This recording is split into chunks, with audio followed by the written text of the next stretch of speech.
This podcast is sponsored by Talkspace. You know when you're really stressed or not feeling so great about your life or about yourself? Talking to someone who understands can really help. But who is that person? How do you find them? Where do you even start? Talkspace. Talkspace makes it easy to get the support you need. With Talkspace, you can go online, answer a few questions about your preferences, and be matched with a therapist. And because you'll meet your therapist online, you don't have to take time off work or arrange childcare. You'll meet on your schedule, wherever you feel most at ease. If you're depressed, stressed, struggling with a relationship, or if you want some counseling for you and your partner, or just need a little extra one-on-one support, Talkspace is here for you. Plus, Talkspace works with most major insurers, and most insured members have a $0 copay. No insurance? No problem. Now get $80 off of your first month with promo code SPACE80 when you go to Talkspace.com. Match with a licensed therapist today at Talkspace.com. Save $80 with code SPACE80 at Talkspace.com.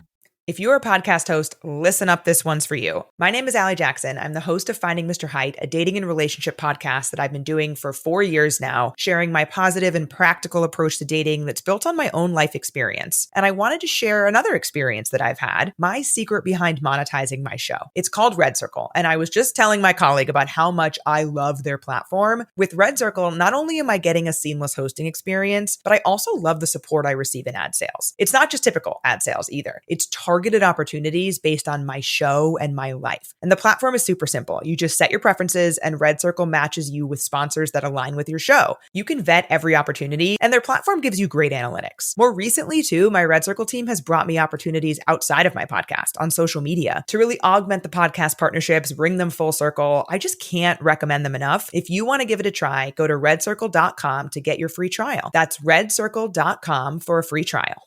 This is Jordan Grace, and you're listening to the Social Suplex Podcast Network. BWB, this is One Nation Radio. You better get it right. Rich Latta, James Boyd came to give them life. The Blackest Wrestling Podcast has come to kick all ass and drop it 6 feet if they kicking trash. Word, let me welcome y'all to something different. And if you dig it, man, you should let some friends listen. We be getting it in, this on the regular dude.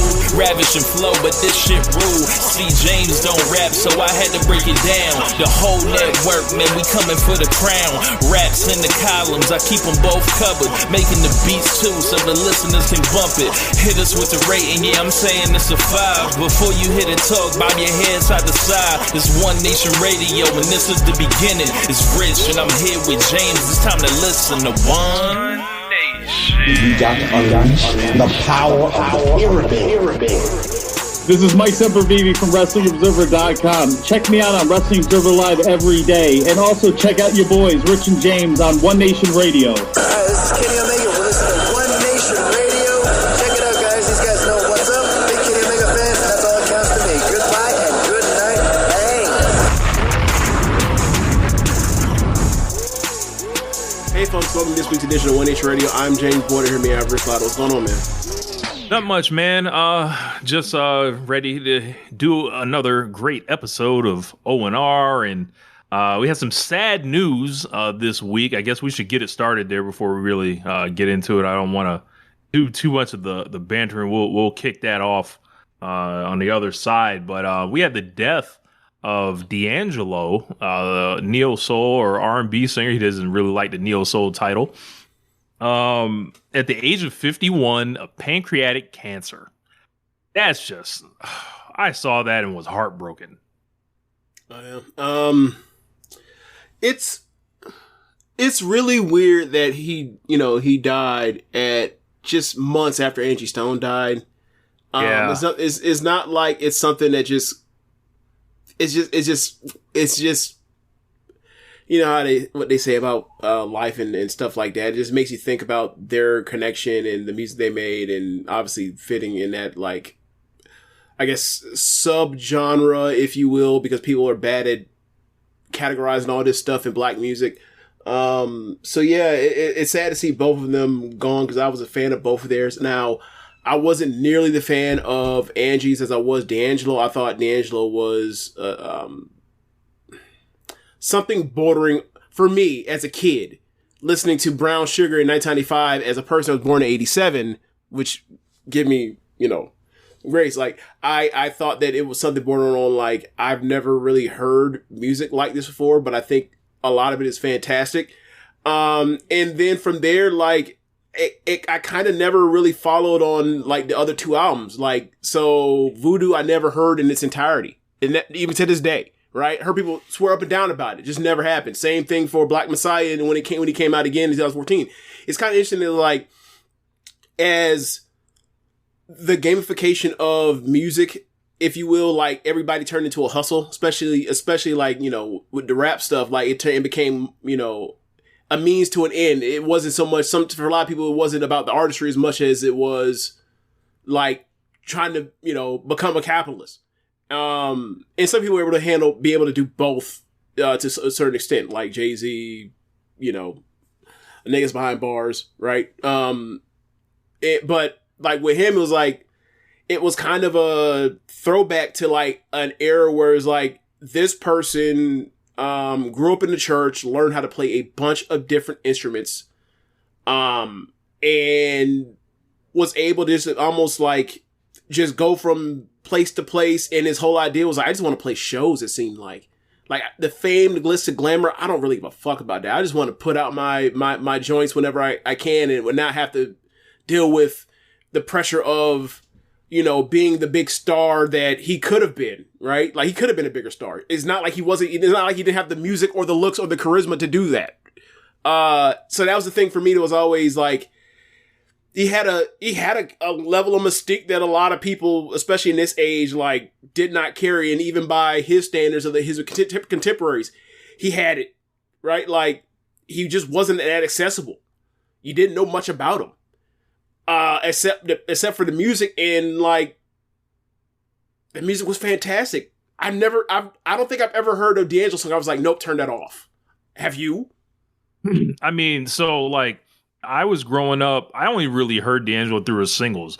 I'm like I'm like a year and a half younger than James. So like as James an 8-year-old hearing this or a 7-year-old, I'm like a 5-year-old or whatever, a 6-year-old play at this point. So like that just over my head. But what I would hear is like the different black movies that would have his music in it. Like they would have, like my mom would play the stuff like the You're My Lady song. I always heard that growing up. Always heard Brown Sugar.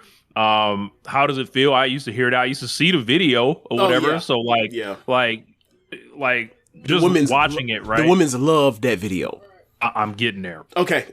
So like, I'm like a young boy watching this, right? And I'm not like attracted to it or anything, but I see the effect that it's having on like all the women around my house and just in love with D'Angelo. And I used to just be like it's just the niggas just naked on there, like, and then it ain't. But what I realized is it wasn't necessarily the nakedness. Like it was there. Don't get it fucked up. Oh yeah, like they love what they saw. It was the pitch of the voice. Yes, like with that, like that's such a unique kind of thing. And I spent much of this week going through listening to a bunch of D'Angelo because like I never really listened to him like that.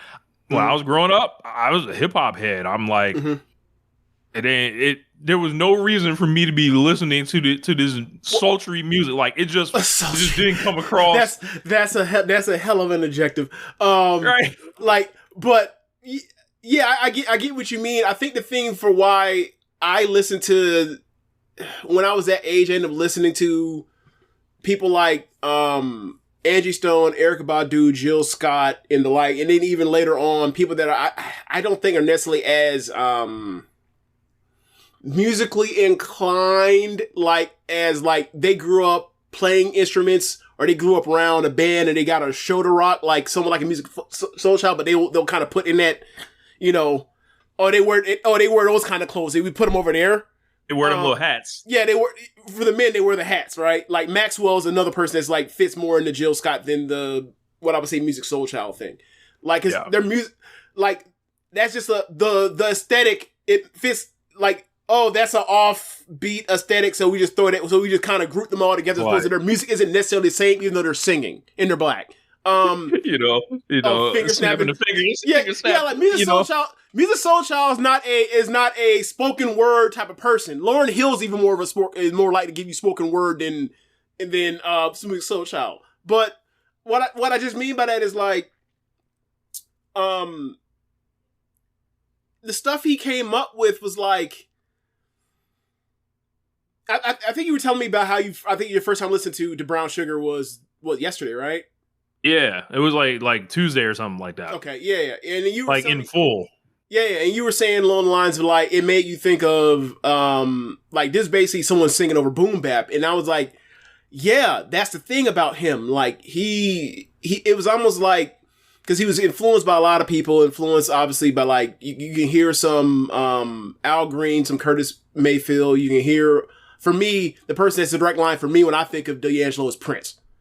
Because you'd always see the nigga with the guitar. That's part, and multi-instrumentalist, huge on the falsettos.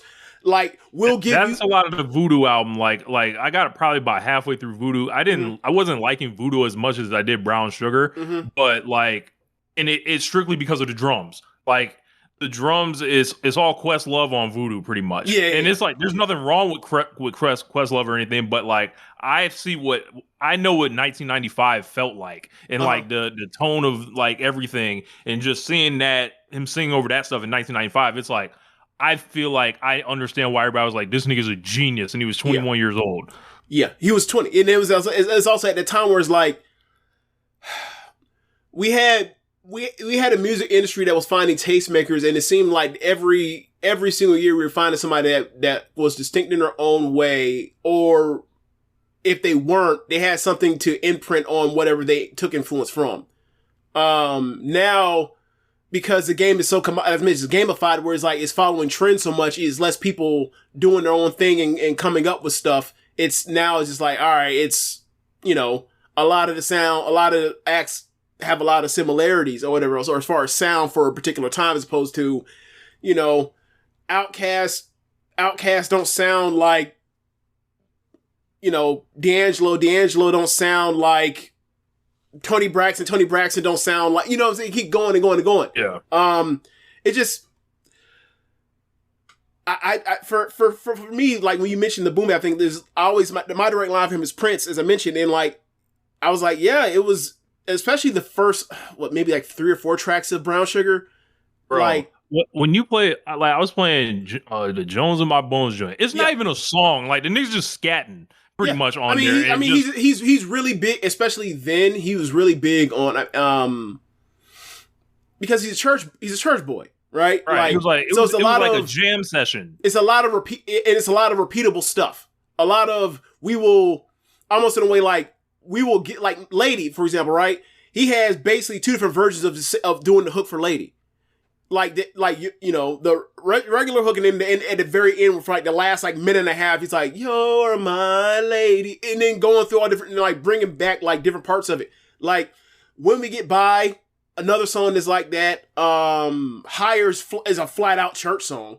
Like, in the way I mentioned, like the direct lines in my mind, and when I think of people, like the one, the huge influences I think of is, he's a Prince guy, which he was, but I mean, like, that's the person I hear the most. Like, when I hear someone like, I don't know if you ever heard of him, Pink Sweats, dude from Philly, church guy, plays a lot of live instruments, sings a lot of like, flowery love songs, a lot of romance, a lot of sweet sounding love songs or whatever else. Like, I hear When We Get By and I hear Higher, and I'm like, Higher is like, it's just the updated version, Higher is like the original version or the proto version of what Pink Sweats came up with for Heaven. Like, it's like, you could play this like as someone walking as a bride or a groom to the altar in a black church. Like, both of those sound like direct line. So, and then you have, oh my God, I'm blanking on some of these songs, but my whole thing was like, back when there were A-sides and B-sides, the B-side for me, for, Brown Sugar was like, that is, like, the boom bap stuff he did at the beginning is cool, but like, when he put that away, that's when I was like, that's when, like, by the time you get to like track, I think it's, the song about Big Dreams of his or whatever else. Cause man, I've only listened to, Brown Sugar like one time in like the last 25 years. But like, some of these songs just like, I think the way that he did it, like he was a very effective communicator. Like he could give you a song like, I just saw this girl and that's love at first sight, and like she's so fucking fine. I don't even know what to do with myself. Like all I see is her, and I see the future off the first time I've ever seen this woman. And then like, and it's so well written. And then like he can also do, as you mentioned, like a lot of the repetitive, as you mentioned, the repetitive stuff or whatever. It's almost like feels like we're just like, I'm keeping it really simple so you can feel the emotion and like just repeat it really quickly, and it's like really effective communication. Like the song about like the lovers quarrel. Yes. So shit, damn, motherfucker. Yes. Like there's like a grand total also in that song. There's like a grand total of 20 words in this song. Right. Like it's very straightforward and uncomplicated. It's very uncomplicated. That's like, it's very like, visceral. yo, it's very it's primal. like people shouldn't think of it like just as somebody that makes music, right? It's so effective. Falls into traps where it's like, okay, am I being overcomplicated? Am I trying too hard? It's like, this reminds you to just stay there. Like whatever there is right in front of you, you can say something directly and make it work if you find the right combo. And I think also he has the benefit of he's musically so fucking, everything sounds amazing. Like musically. That is like, I don't have to be, on certain songs, I can lay out and just let everything, let the music talk while letting my lyrics kind of just be in the background. Like, and that's what I think of with Prince, like, cause there was, in the, I think, When We Get By, right? When We Get By is just, when we get by, our love will get us by, right? And then like, he says, like, in Prince on, Let's Get Crazy, or Let's Go Crazy, he says a purple banana, and it's like, what the fuck's a purple banana? What is this, right? Like, he talks about sipping chocolate lemonade. Like, that's not a thing. Like, but it works because it's like the lyrics are just like, when I need to give you bars, I got songs, I got bars for you, right? I got Lady when I'm talking about like, hey man, I'm tired of everybody looking at you because you're so fine. I need to let the world know that you're my lady. That's that song. And then like, he's such an effective communicator. And like, I know for Voodoo and Black Messiah in particular, people would be like, I don't know what he's saying. It's like, I can't. James Brown. Right. So I can't speak to that, but on the first album, it's like, it's all there. And then like, I remember when I was, gotta be honest, give y'all a, admission of ignorance and embarrassment. When I was younger, when I first heard Brown Sugar first time, I was like, is he singing about heroin? I didn't know that was a strain of weed. I had no idea. And there was like, oh, he's talking about weed. Okay. And I kind of was like, this dude like clearly learned how to play in the church, but he on that horse. That's nuts. But no, he wasn't. I was mistaken. Yeah. I was mistaken. It's like a double entendre, like, right. It's one of the first ones. Like, hey, it's an allegory. It sounds like I'm talking about a woman, but I'm actually talking about an addiction. In this particular case, he's talking about weed, or well, not addiction. You get my point. You can't get addicted to weed, but you get my point. Like, people have those. Like, I remember the first time I heard, or not the first time, like, I got in a discussion with Alex, my cousin Alex, years ago, and I was just like talking about Neo Because of You, right? And I was like, he's talking about he's addicted to the sex of this woman. Or he's like, no, he's talking about just sex in general. Like, he's a sex addict. I was like, holy shit, you're right. Mm-hmm. There's tons of songs like that. But like, it's interesting. It's like, this is 95 and this is 20. And he has this, he knows how to modulate what he needs for whatever song at a particular time. And we had a lot of prodigious talents at that time in the 90s. And like, I'm not saying we don't now. I'm just saying it's harder to find them, seemingly, because there's so much fucking music. Back then it was like, nah, these half a dozen people, these are the ones for this year. Like, and now it's like, time will tell when people pick people out, like, freshman lineup for the rap shit or whatever else. Like, they have a pretty good hit record, like hit rate or whatever else for picking out these people. But I just think tend to not be around next year. Like, right, but I think they have a decent hit rate for it's like, all right, well, they're basically picking people for stardom, and then like you look back like 5 years past, it's like, nah, these people actually hit. These people, there actually is a decent hit rate here, right? It's hard to predict this kind of stuff. So for me, it's kind of like, especially now when there's so much music. There's more good music than there's ever been. There's also more music that's out or worse music than we ever had, and it's all just overwhelming. And nobody can find all the music because it's too much of it. Now back then it wasn't that. We had people quote unquote tastemakers and A&Rs and labels, major labels doing this shit, and I just find it interesting that like there's a dude that like could have had the whole world because of the talent. And the charisma and the looks, and he's like, nope. I just want to make my music when I make it on my time and play my play my shows and fuck the fame, kind of. Like it's kind of that ain't happening now.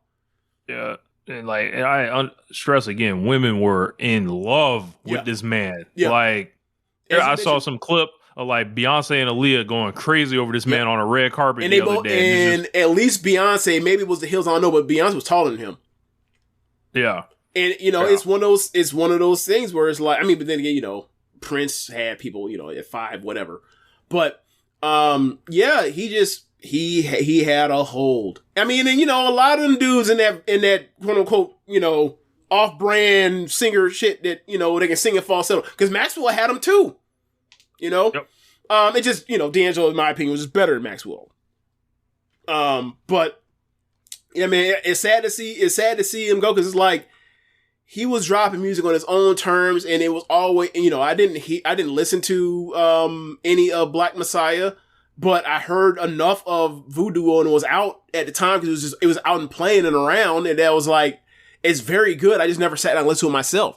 So it's like this dude, but just from what I know, like he was 3 for 3, high quality music, 3 albums, and whenever he dropped some, it was like important for people. People loved him and they would check for him. It's kind of similar to this Clips album that came out earlier this year, where it's like he has a group of a core of fans that when he drops, everything else stops, and there was buzz about him at that time. And he could have kept doing this. He could have kept dropping. He could have, for all we know, we were gonna get something from him in 3 years. For all we knew, right? And it's sad that, cool factoid, he was such a fan of the Red Dead Redemption original game, really, that he became like, he hit up like the publisher or whatever to like play the new one, I guess, before it was out. And they used to use him as a video game tester, and he has a song on the Red Dead Redemption 2 soundtrack. Okay. That I guess I just never noticed when I was playing the game, but like when people were sending that around, it's like one of the most critical times like in the game. Like you're taking this long ass ride on the horse, and he's playing this song or whatever, and it's D'Angelo or whatever. So that's a little thing people can look up and check out if they want. You just see kind of like the feeling behind that, and just hearing that he was 51 years old, that is sobering and very, very young. How do you, pancreatic cancer? What do you do with that? That's just a luck of the draw, pretty much, right there, and that's unfortunate, man. And hope he rests in peace, and run the album up, man. If you never listened to D'Angelo, like I never really listened to D'Angelo. Like I said, it was slightly before my time, and I'm not the biggest on the singing and all that, but I listened to it and I was just like grooving all day, or whatever. And so he was very like I mentioned, like a super effective, concise communicator, and the music made you feel good. It made you feel right, like when that upright bass plays on "When We Get By," like that carries the whole song. Like it's really literally just that in light drums and backing of piano. Of like church piano chord progression. That's all it took. He was brilliant. Like straight up, he was flat out brilliant. And wow. Like it's interesting because we was talking about begging ass R&B last week, and it's like that, and I talked about like we need like the vulnerability, and like he had that. He absolutely had that back then. And hopefully people listen to this, they're making music, and they hear his 3 albums, any of them, and they feel inspired to get back to that. Look, it made me for sure want to like go back in on like my upcoming album, just like listen to it and see what I can do if there's anything else I can pull. So maybe y'all hear some of that on the next project. But rapid transition here. Yeah. So so I've come across this thing, and I've shared it with James, and I've begun to see this thing pop up. Oh, and I see we about to go. All right, and I'm like, hold on, man, there's something going on here. Do we need to go further back and explain like the other gimmicks that are working? Yes, we need to set the world up here. So, what's whole girl named Cooking with Kaya? Cooking with Kaya. Cooking with Kaya. This thing where like women that are attractive cook and they put their videos on TikTok or Instagram or what have you, and they get a following from men or whatever else, and then. I'm not. They be saying stuff like, "I'll take your man," and different stuff like this, and then they draw the ire. Some of them do that. I was gonna get into it elicits a reaction. That's all I'll say. It elicits a reaction when these accounts pop up and get popular, because they're definitely popular, and they ain't just black people either. Like there was one that me and Rich saw where there's one woman that is. Let's use the word buxom, and she's basically like on every video just making like sandwiches or cooking steaks. And I remember I looked at her viewer count and I was like, holy shit! What was it, like 1 million? Bro, she up there, bro. Oh, she out of there. Anyway, our social media following, and the sandwiches look great. Yeah, the food was good. The food was good, and you just want to. The best of both worlds are. If you are into big breasts and you are into high culinary art, there you go. Yeah. So I was always saying, it was like, yo, this is bad, because like I could see how people end up, how dudes gonna end up, like dudes gonna flock to her. Dudes gonna flock to her watching this. And so Rich is. So we have found this kind of thing of like, what do you call it? You present a service or an art, and you also sex it up some, and like it's getting attention in different spaces. So Rich just came upon a new one, and he told me about, and I guess I'll add in when you explain. So I came across. I believe it was a red-haired young lady that was like she was doing voiceovers on the video, basically like giving advice to guys, but it was showing her cut the hair, like do haircuts or whatever. Yeah, she's and she's a barber, right? And I've never seen this woman or whatever, but she's dressed up or whatever. Can I explain something? Sure. This is a white woman that is cutting black men's hair. Yes, which is a very targeted thing for the algorithm. I feel like I'm being targeted. Like, watch these haircuts of these black men. You're a black man, aren't you? Wouldn't you like to get your hair cut like this? Like that's what I feel like the algorithm was throwing at me, right? But I'm just listening to it, and then I see her, and I'm like, she must be out of here. Click on it, see it, and I'm like, oh, she got millions and millions of followers and all that. And I'm like, this is just a barber? Oh shit! Like, then I come to find out. No, can I? No! It's my turn now. Rich says it to me. Rich says it to me. And Jay Hamel was like, this shit, bro. This woman has. I was like, this is why you gotta go to hair back, James. Has ran up the game on this, right? And I look at her, I'm like, that's a porn star. I've seen her before.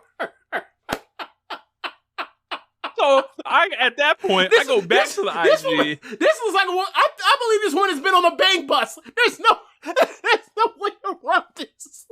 And I was like, this would be her. Like, we talk about the capitalism, and you try to make music, or whatever else. People always trying to get the music game. I guess this is her way out of the sex work game. I don't know. Or maybe this is a side hustle. Right. I don't know. I didn't look, but all I saw was I've seen this one before, and I was like, Rich, this is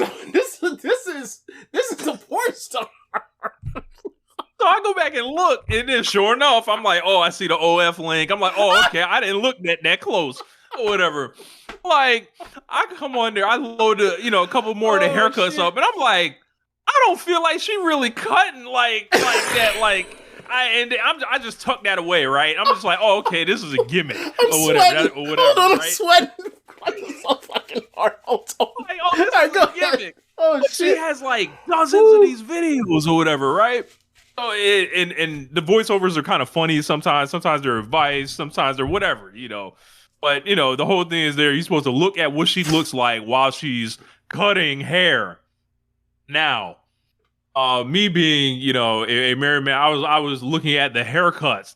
I was looking at, and these people in the chair, they would have pristine edges and lineups and stuff like that. And they did. And I was like, oh, okay, whatever. But it's all like, you'd never really see any hair around or anything like that. So I just filed this away, right? Uh-huh. So later on, I on IG once again. There's a problem. Maybe we should all delete these things. I see algorithm telling on you, boy. I see Tahiri, who was on a reality TV show, ex-girlfriend of Joe Budden. Yes. Does stuff in her own right or whatever. Look, a legend. Yeah. Tahiri, a legend. I will go no further. Y'all know who Tahiri is. Stop playing. A legend. So, it was like, I saw her cutting the hair, right? I was like, hold on, she's a barber too? What? And I'm like, no. And then I started looking, I was like, I don't see no fucking hair. These are fake haircuts. And it was like, it hit me. Like, just like out of nowhere. And, we were listening to JML and all that. And I think he was struck with the same idea that I was. Like, this is a new gimmick that they're doing. Yep. Fake barbering. Yes. All right, Rich. So I just had to make sure, right? Because I mentioned like Tahiri's a legend. I just had to make sure, make sure I'm not tripping, right? Yes, King Magazine cover, legend. Yeah. Melissa Ford, like Buffy the Beauty, legend. Okay. So they are fake barbering out here, and it's like, wow, the creativity of women, James. Look. If there's a will, there's a way.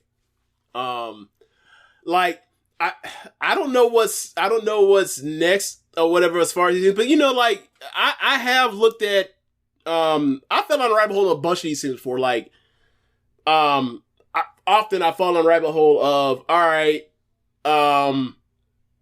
meal ideas or whatever else.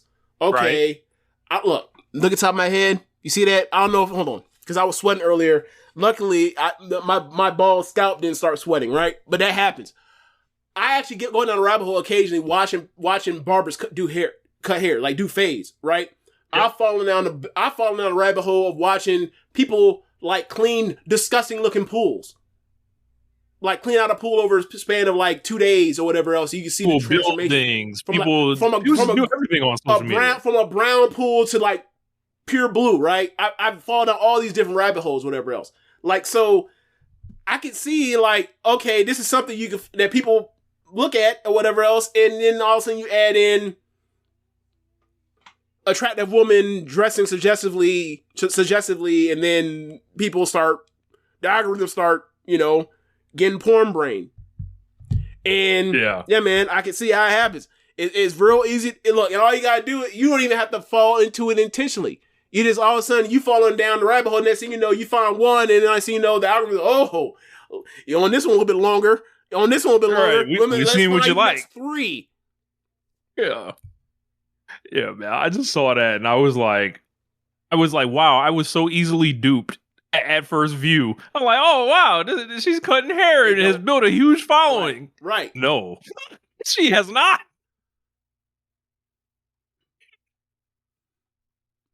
Time will tell. I was worked. Time will tell. I was worked. Look, I'm not saying that's why they all showed up to follow, but I will say is this: I'm sure people will be following her journey along the way.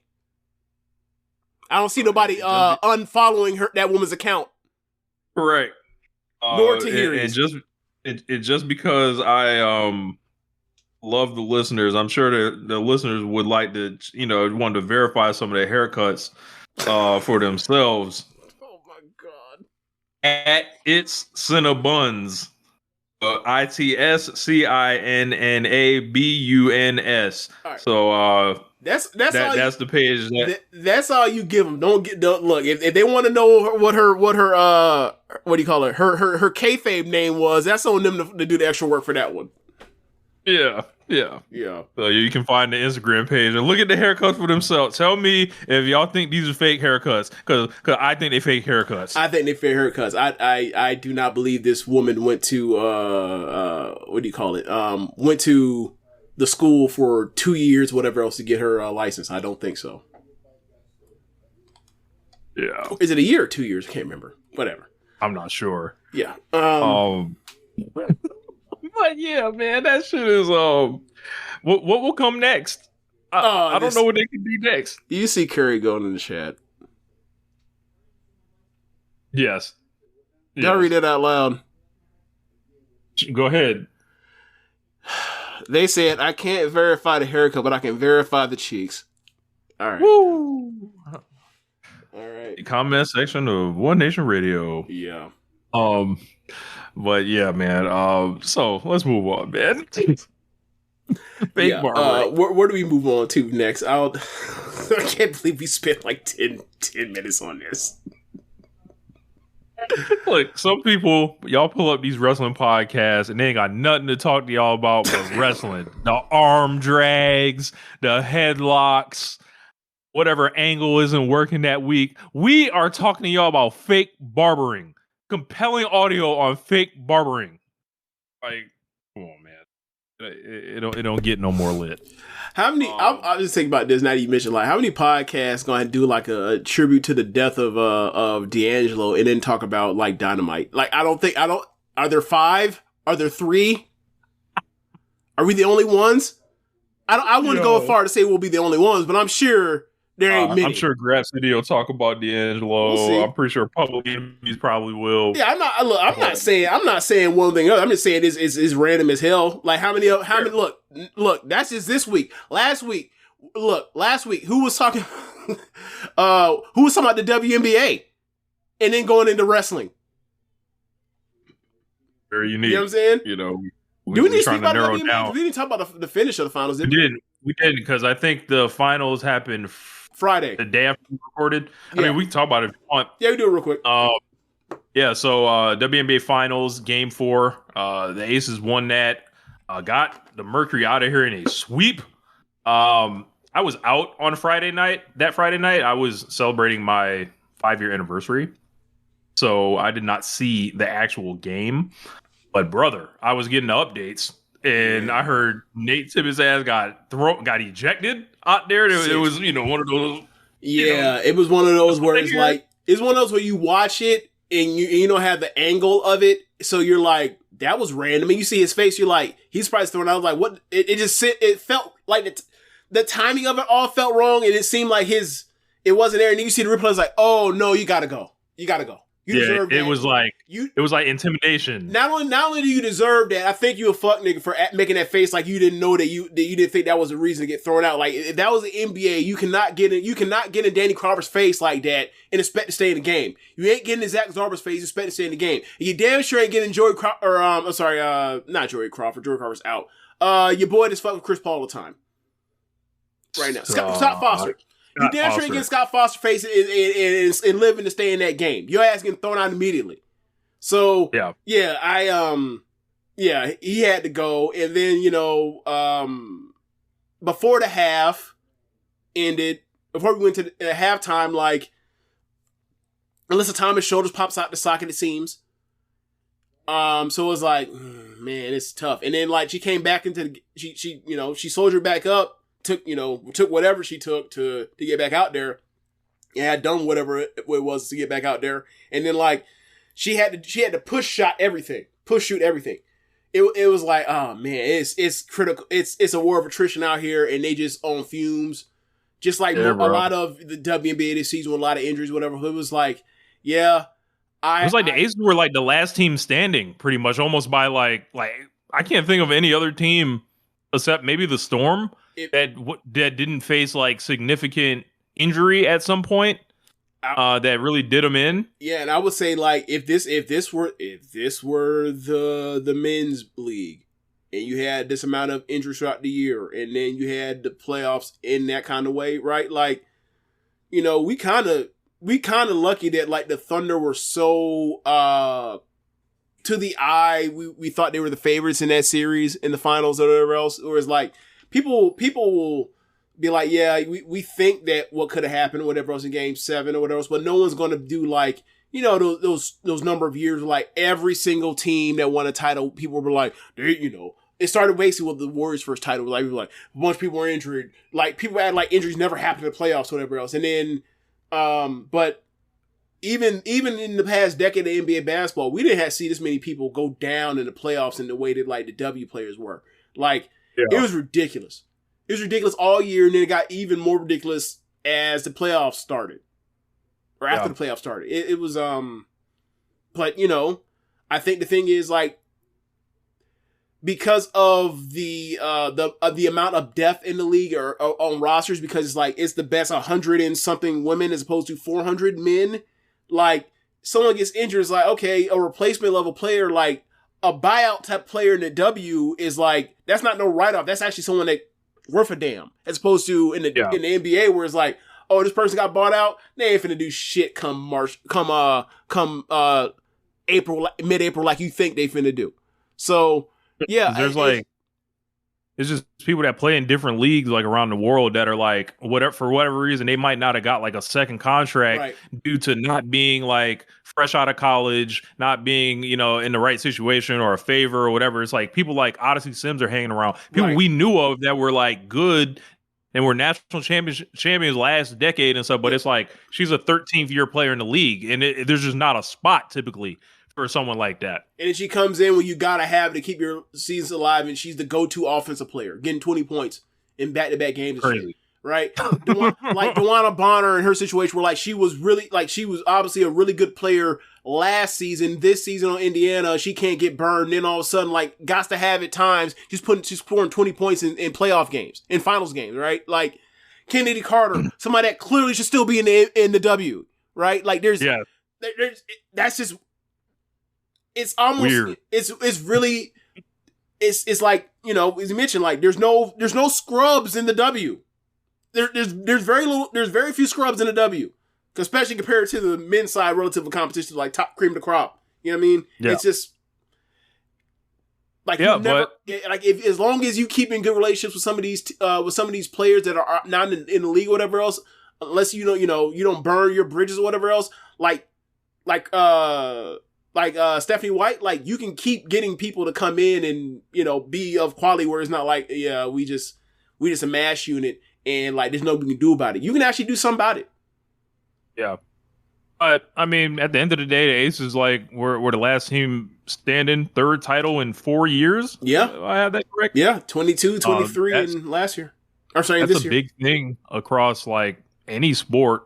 Less teams, obviously, but like competition's fiercer. Like it's really impressive, like just seeing like between the shot Asa Wilson hit in game 3 to that game winner, and then just how someone like Nalissa Smith went in there and kind of changed the direction on her career, kind of, because, you know, after Indiana she went to Dallas and it was like, yo, she's like this, she was drafted second overall, and then later rookie contract, or this is the end of her rookie contract this year, I think. Was she the year before Aaliyah Boston? Yes. Okay. So, it was like, are you going to end up signing her to an extension? And then I guess like the Fever figured no, so they're going to trade her. And then it just didn't click in Dallas. And then nothing clicked in Dallas this year. Yeah. So it was just like, she was somebody that was kind of like one of those power forwards that were drafted in like early 2010s in the NBA, where you like Perry Jones or something like that. Like where it was like, okay, you might be all right, but I don't know. Like she was very in danger of her career going another way. Let's just say that. Yeah. And she's probably going to get some more years out of this, and she'll always go down as a champion and all that. And I always liked Melissa Smith, and she always had kind of she always kind of had a rough kind of go with it.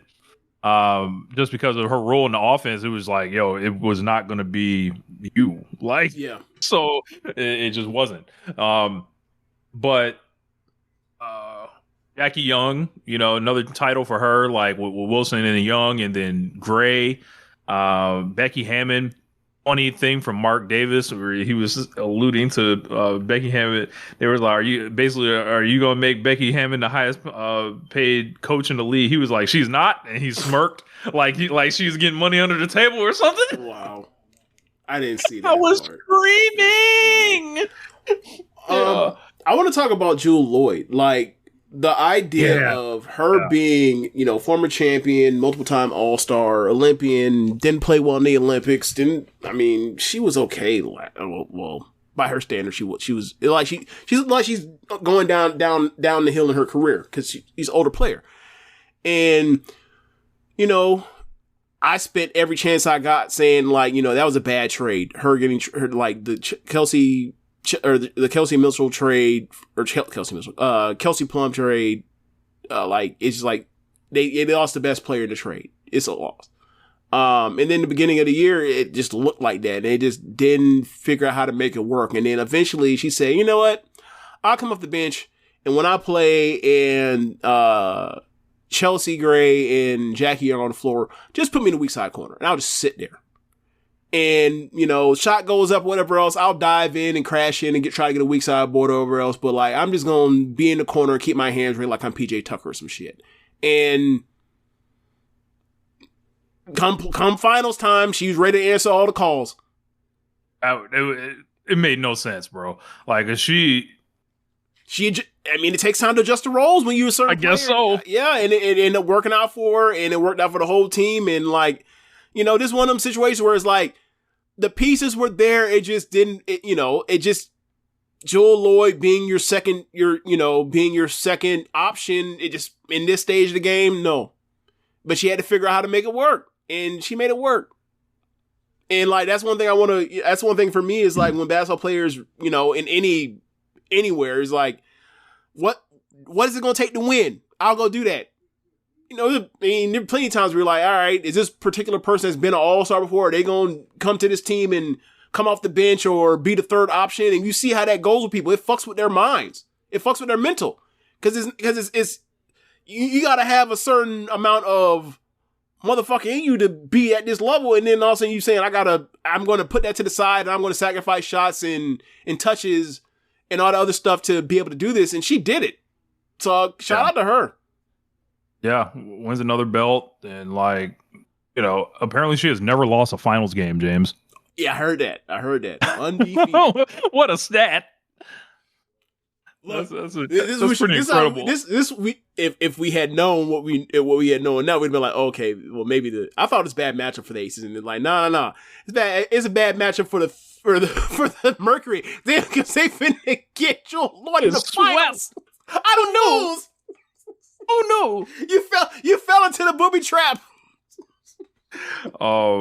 Yeah, that Phoenix team, I didn't like them. I thought it was just it's funny because I like the individual sums of the parts because I like Alyssa Thomas's game, but I think as the best player, there's questions to be had with her, as far as her limitations, in that capsule and letting her make every decision. She can have the ball, but she can't get. But do you want to get a ball to someone that's not going to shoot that much? Yeah. It's almost I don't know. And then Copper, with Copper and Sabali, I feel like Sabali is very eccentric, and then obviously she got knocked out halfway through the series, with the concussion.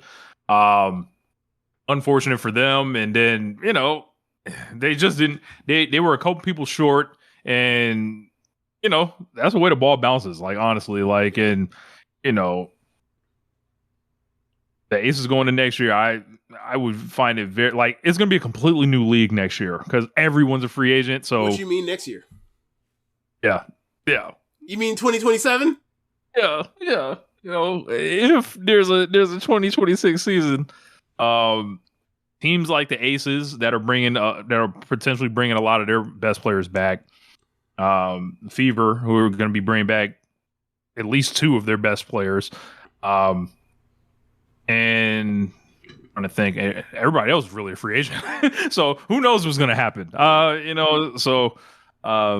But yeah, there's a lot, going on in WNBA world, like as far as the CBA, and there was a good column written by the Athletics C-Rat Sohi, I believe is her name, where she brought up the parallels of like everything like Unrivaled is doing with players and basically making it's the labor fight for the women that basically the ABA created in the 70s for the NBA. It was like, you need to do all these things or whatever. And basically like, the WNBA is probably going to eventually have to buy Unrivaled. Like if there was a merger or something, but you have to implement all the things that they do in Unrivaled essentially to make it happen.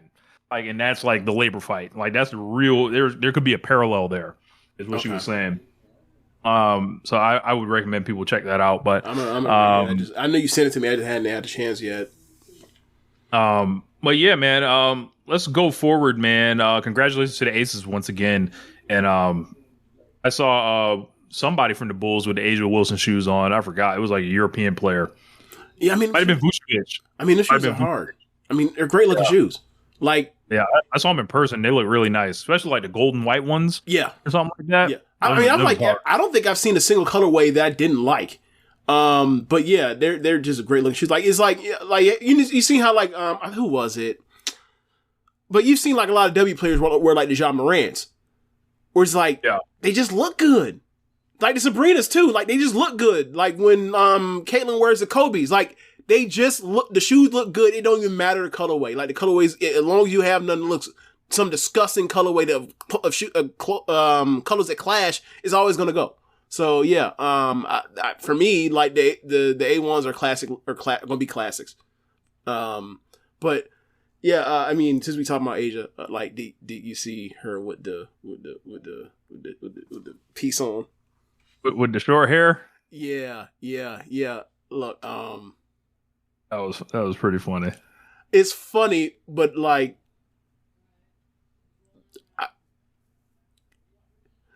That's one of my favorite looks for Asia, and I'll move on. It's not the platinum, but it's up there.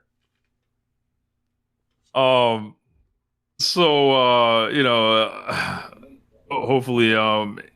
Asia doesn't miss any, season time. So, the way Bam was talking. Yeah. So I saw Bam say some of the lines of like, what was it? It was something on the lines of like, I'm not going to rest until, the Heat won a title. I was like, brother, it's over, dog. Like, it's over. In a question in the comments, what do you think of Angel Reese at the Victoria's Secret show? Good for her. I mean, like, apparently she's the first athlete to ever do that. Really? So, yeah. I mean, it makes sense. It makes sense.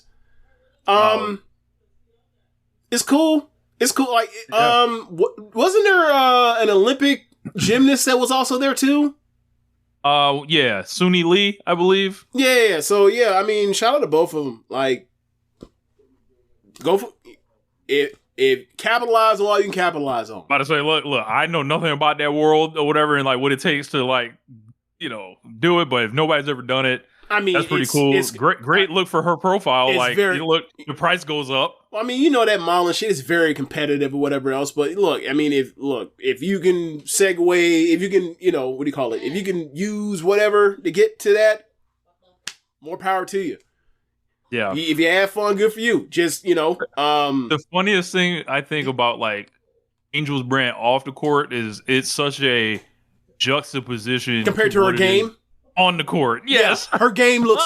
Her game, like she's a very pretty girl. She's a very pretty girl, and like, but her game is not like that. She's that's a tough woman. That's a tough, like, in the mud, in the trenches woman.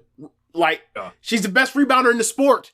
That, like, it's interesting. It is interesting to think of it in that way. It's like, yeah. Yeah. So, like, she'll get a lot of comments. Like, you know what it's like? It's like watching Julia Russell. It's like, how does somebody so pretty, like, why is she in the thug section? She belongs in the thug section, but she's pretty. It's interesting. It is interesting to think about in that way. That's funny. But I'm sure she got a nice check off of that, and I'm sure her agent and the people that do her shit on the court, they are never lacking, lacking. They always getting checked. Yeah, I just I don't think her shoes are. I don't like the shoes, though. I don't think her. Say again. I don't like the shoes. I don't like the shoes either, but they're not like they're ugly. Like, it's one thing. It's like, oh, you know, just maybe it's comparative speaking to, like, you know, you see Sabrina's with A1s. It's like, yeah, I think that's just a Nike versus Reebok thing there. But I mean, look, right now, if they bring out any of the answers, I'm buying them. So it ain't really about Reebok with me. I mean, I had more answers than Jordans in my life. So, but yeah, it's just. And maybe it's his reason because they look kind of similar to the first questions, maybe. But yeah, I just I'm just to see what the next edition looks like.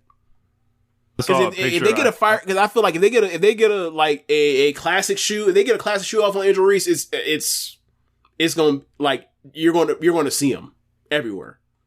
Yeah, honestly, I think they should probably try to do the fours for her. Iverson fours, I think. No, not the fours. Not a four. You remember the fours are the shits that Converse knocked off for Shea recently. Shameless. I'm like, trying to. Shea don't cause no problems, but like that was the one where I was like, you know what?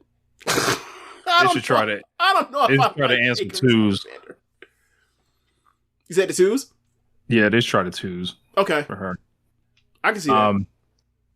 Well, yeah. You know, I saw a picture of her and Sonya Lee next to each other. Angel Reese is like comically taller than her because it's a gymnast. It's a basketball player and a gymnast. Yeah. Is crazy. But yeah, let's talk about Andrade. Okay. So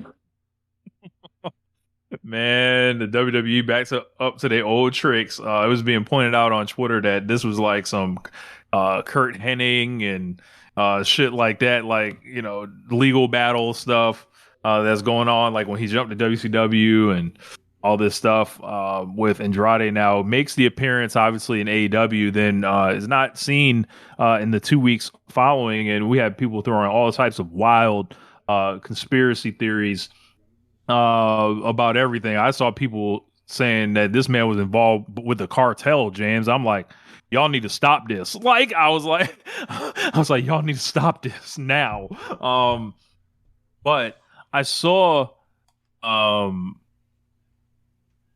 whole thing with WWE now. Apparently, these new TKO contracts. TKO is to never be trusted, by the way, which I told you guys quite a while ago. I spoke with someone in the wrestling business who felt like that. It was just like, there's no reason to trust TKO. And they've had numerous actions this week which back that up, which we'll get to with Rich Holland also in a minute. But apparently the 90-day, like, you know, Andrade was quote unquote fired for whatever reason, whether he was fired with wellness cause. Policy. We don't know what it violation. was, but it was with cause. So he's not getting paid. Right. So, like, in the case of him not getting paid, right, you thought he might have had his 90-day whatever, but you pay people through the 90-day thing typically. And if you do something, you forfeit your right to that pay, but you can go still do something, whatever. It doesn't matter. Most people take the 90 days and, you know, do whatever and then line it up for day 91, 30 days in NXT cases. But some wires got crossed somehow, and he debuted in AEW. And, you know, WWE was probably like, gotcha, bitch.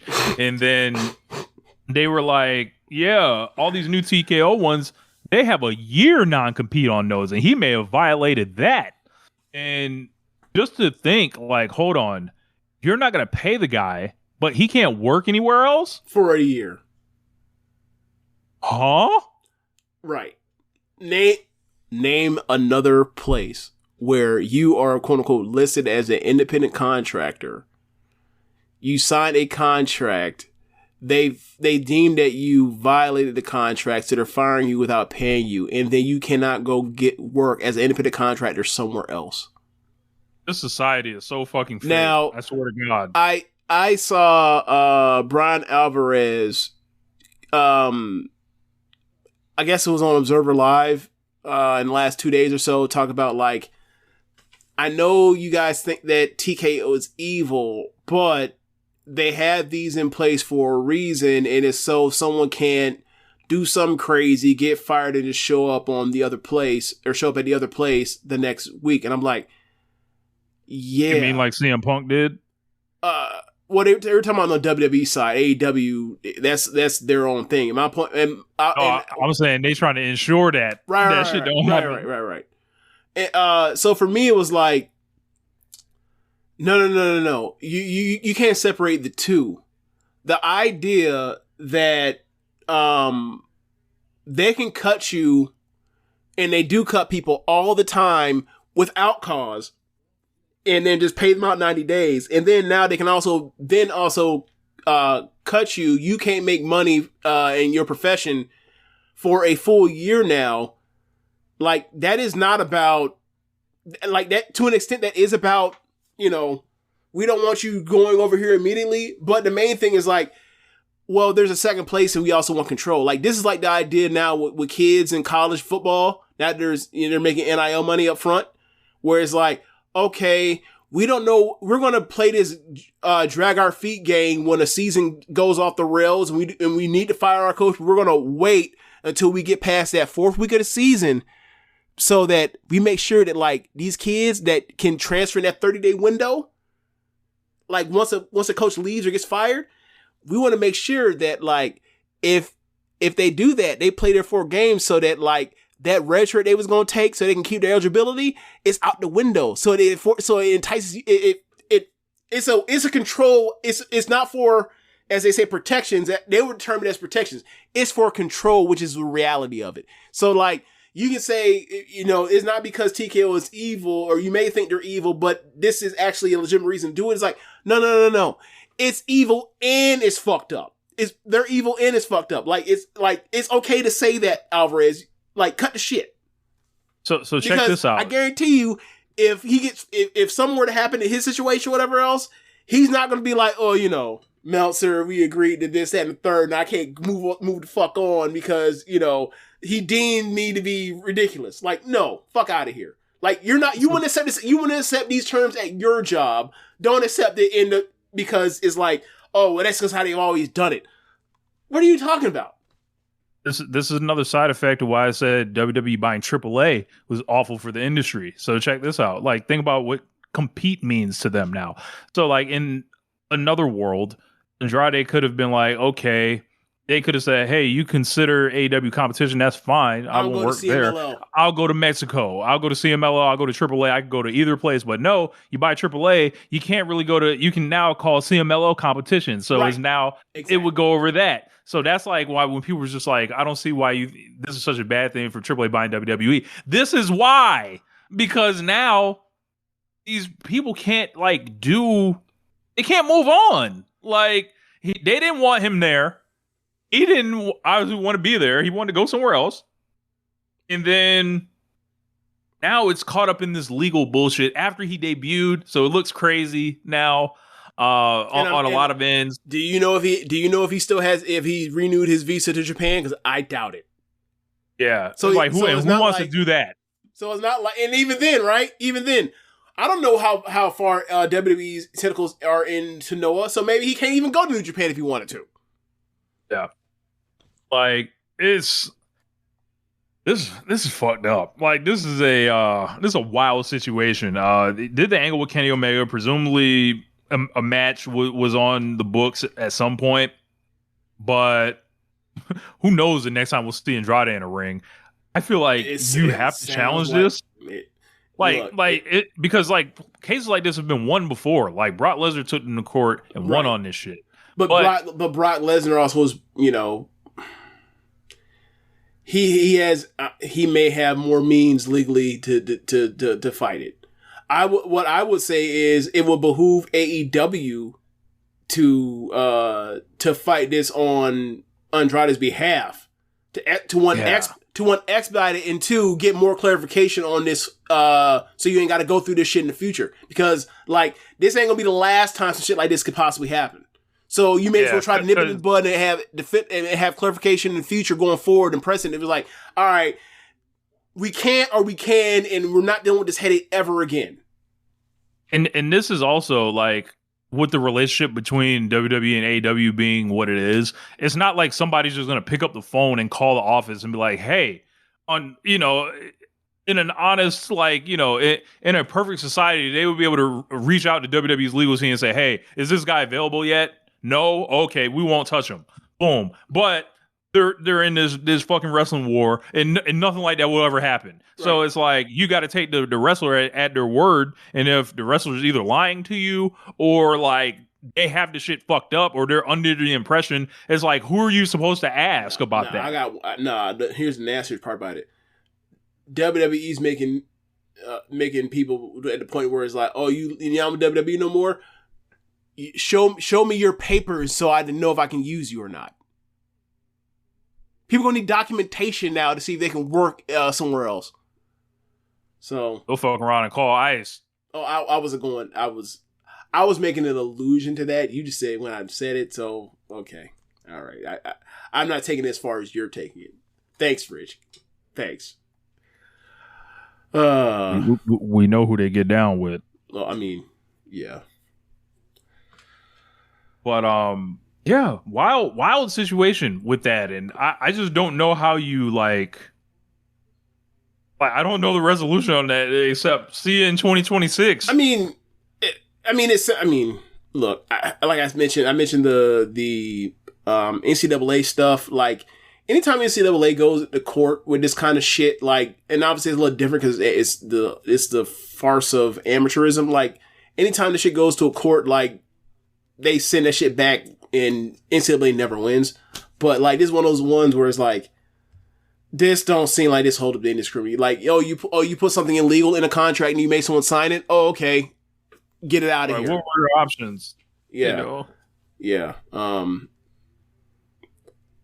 Yeah, I don't see how that's gonna go forward. And obviously, AEW only wants, and I mentioned they want to fight. They might want to look into doing that on Andrade's behalf. Maybe they don't, because they don't want to open up that can of worms of oh, okay, hold, and they're just hold on. Y'all doing what where people are independent contractors in status, but they're actually employees in reality. Hey man, let me run something by y'all real quick, player. Hey man, these contracts are bullshit. Get them out of here all completely. They might be like, what do you mean these people have exclusivity? Do they get health insurance? Oh, they don't get it. There's no exclusivity anymore. So maybe AEW didn't even, now to think about it, maybe AEW didn't want That's to what I'm saying. It don't really now he's out here by himself. He might just be out by himself now. Yeah, that is that's wild, bro. Breaking news. Apparently the Associated Press just dropped the greatest women's college basketball players list, and there's they have a first team and a second team and basically a bench team or whatever. Hold on. I am trying to get the list right now. And I got a feeling I'm gonna have some videos to make here. So it's an all-time team. Okay. And the first team, I can't tell. Okay. So the first team, point guard, Caitlin Clark. Okay. Shooting guard, Diana Taurasi. Okay. Uh-oh. No, they ain't gonna like seeing Caitlin on there. Ooh, baby. Candace Parker, power forward. Who's small forward? Small forward, either one. Okay. Cheryl Miller is the other forward. Okay. Now I'm assuming either Asia or Lisa Leslie or... Right? Brianna Stewart. Oh yeah, fair enough. All right. And, second team, Dawn Staley, Sue Bird, Shamika Holdsclaw. Okay. The way they have this is so annoying. I have to tap the fucking court. Aya Moore. Okay. Lucia Harris. I don't know who this is. She's from the 70s. Oh, man. And then they have reserves. Lynette Woodard. And Drysdale. Cheryl Swoops. Brittany Griner. Lisa Leslie. And Asia Wilson in the last spot. So that is sure to. Who is this woman from the 70s you mentioned? What was her name? Her name is Lucia Harris. Career averages of 25.9 points, 14.5 rebounds. Rich, she was wrestling secretaries. Who cares? Or sorry, she was playing secretaries. Who cares? I'm gonna do, plumber, secretary. No, I just want to get that joke off. No offense, sir. I'm claiming ignorance on all that stuff. There's names that I know that should be on the list, and names that I thought were going to be on the list all made it. So, yay for me. But I have no real opinion on it. I don't know the orders. Wow. Look, all I know is the women that I watch, basically from like Tarasi and Sue Bird, UConn, and on. So I can speak on Candace Parker, Maya Moore, that kind of stuff. After I gotta say, I don't like the Breanna Stewart stuff. Is like, as you mentioned, like she played with like 8 W players, which is absurd because like if you think of the most loaded college teams you've ever seen in the men's side, there ain't even 8 in the men's side when there's 450 dudes that can play in the NBA. And the women's side is only 100 and something. So like those teams were incredibly stacked. Props to her. She was clearly the best player on that team. I'm just saying, like, it is not quite the same thing as like what like Candace Parker had to do or Holslaw had to do. It's not the same thing. It's just not. Yeah. I'm not saying that she's not better or worse than people. I'm just saying like the job was harder. There is going to be some drama with this. Of course. Oh my God, it's about to be nasty. Gotta keep in mind, Nafisa Collier was on those teams with Breanna Stewart. Yeah. Finished second in MVP the last 2 years. Yeah. Hey, look, Clark and Diana Taurasi, huh? Woo, baby. I hope that they drop the fucking the voting count on here. I need to see it. I need to see these totals. But yeah, man. WrestleDream. Let's talk about it, man. All right. As far as the go home show last night, I don't want to review this whole show, but I did not like. Let's do a quick review of overall thoughts of it, and then we can move on to the card.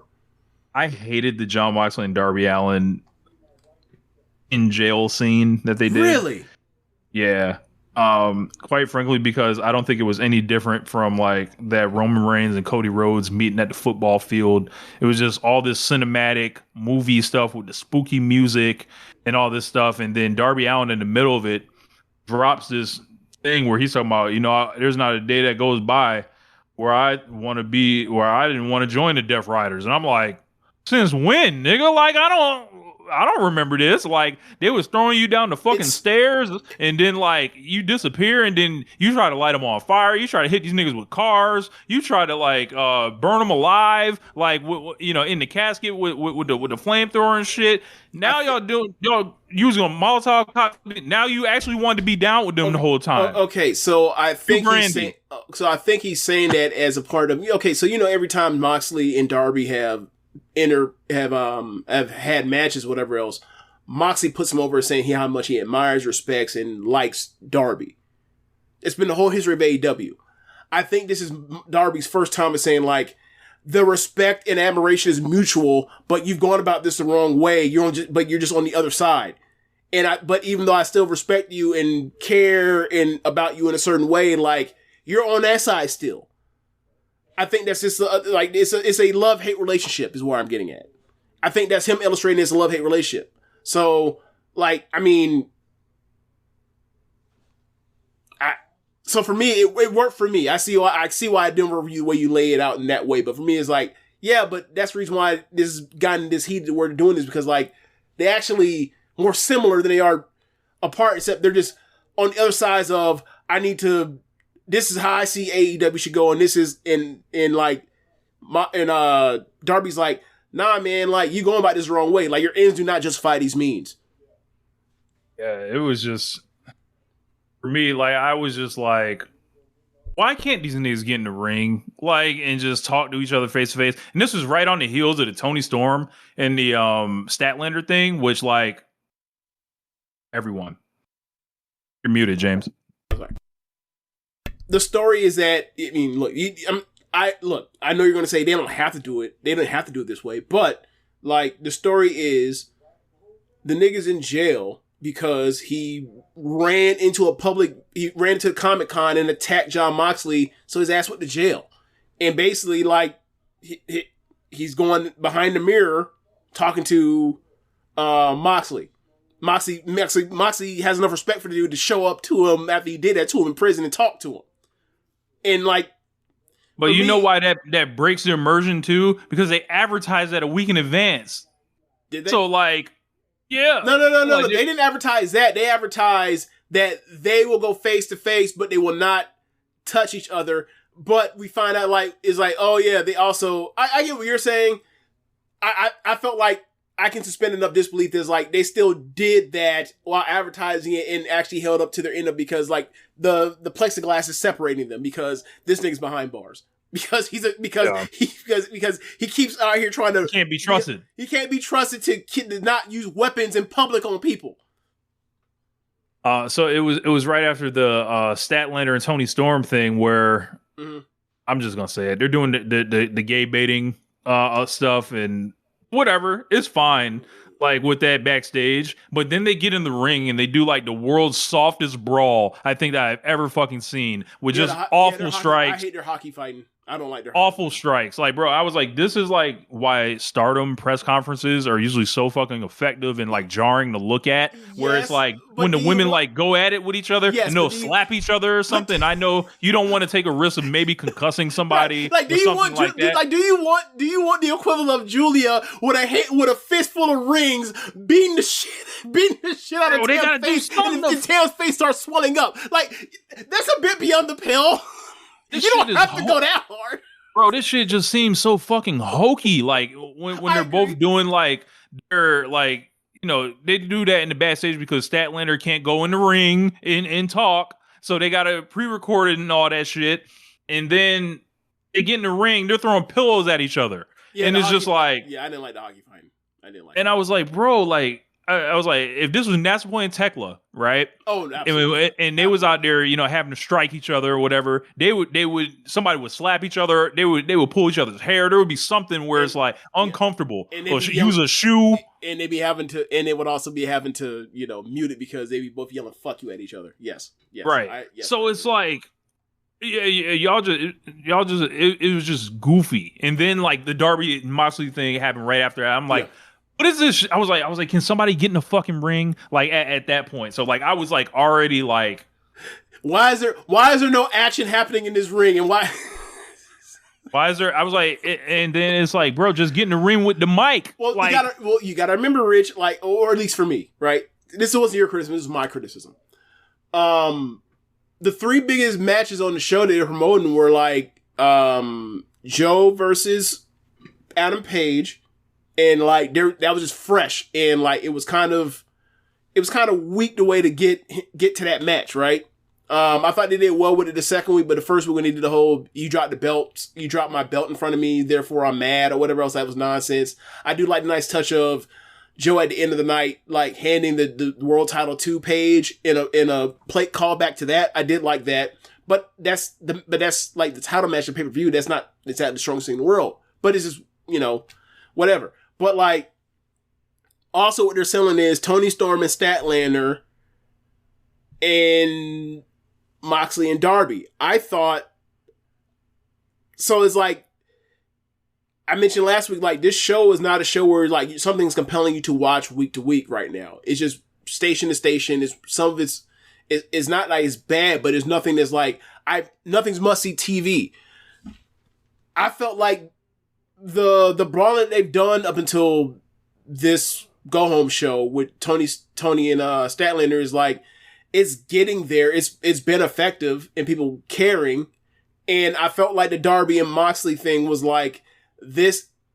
If somebody's going to talk him to the building of a personal vendetta or a personal schism or whatever else, or just a difference of ideologies or whatever else, it's going to be this.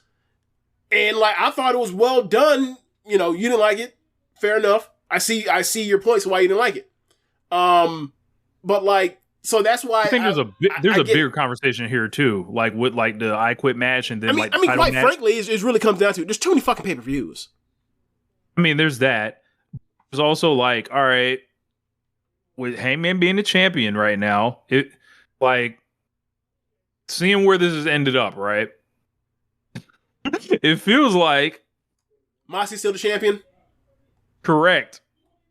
And it feels like Hangman was switched into the spot instead of Ospreay, who would have then lost at All In, which Darby would have returned at, and then actually Darby would be winning the title now. That's what it feels like, in a sense. But the title's not necessarily on the line, or whatever.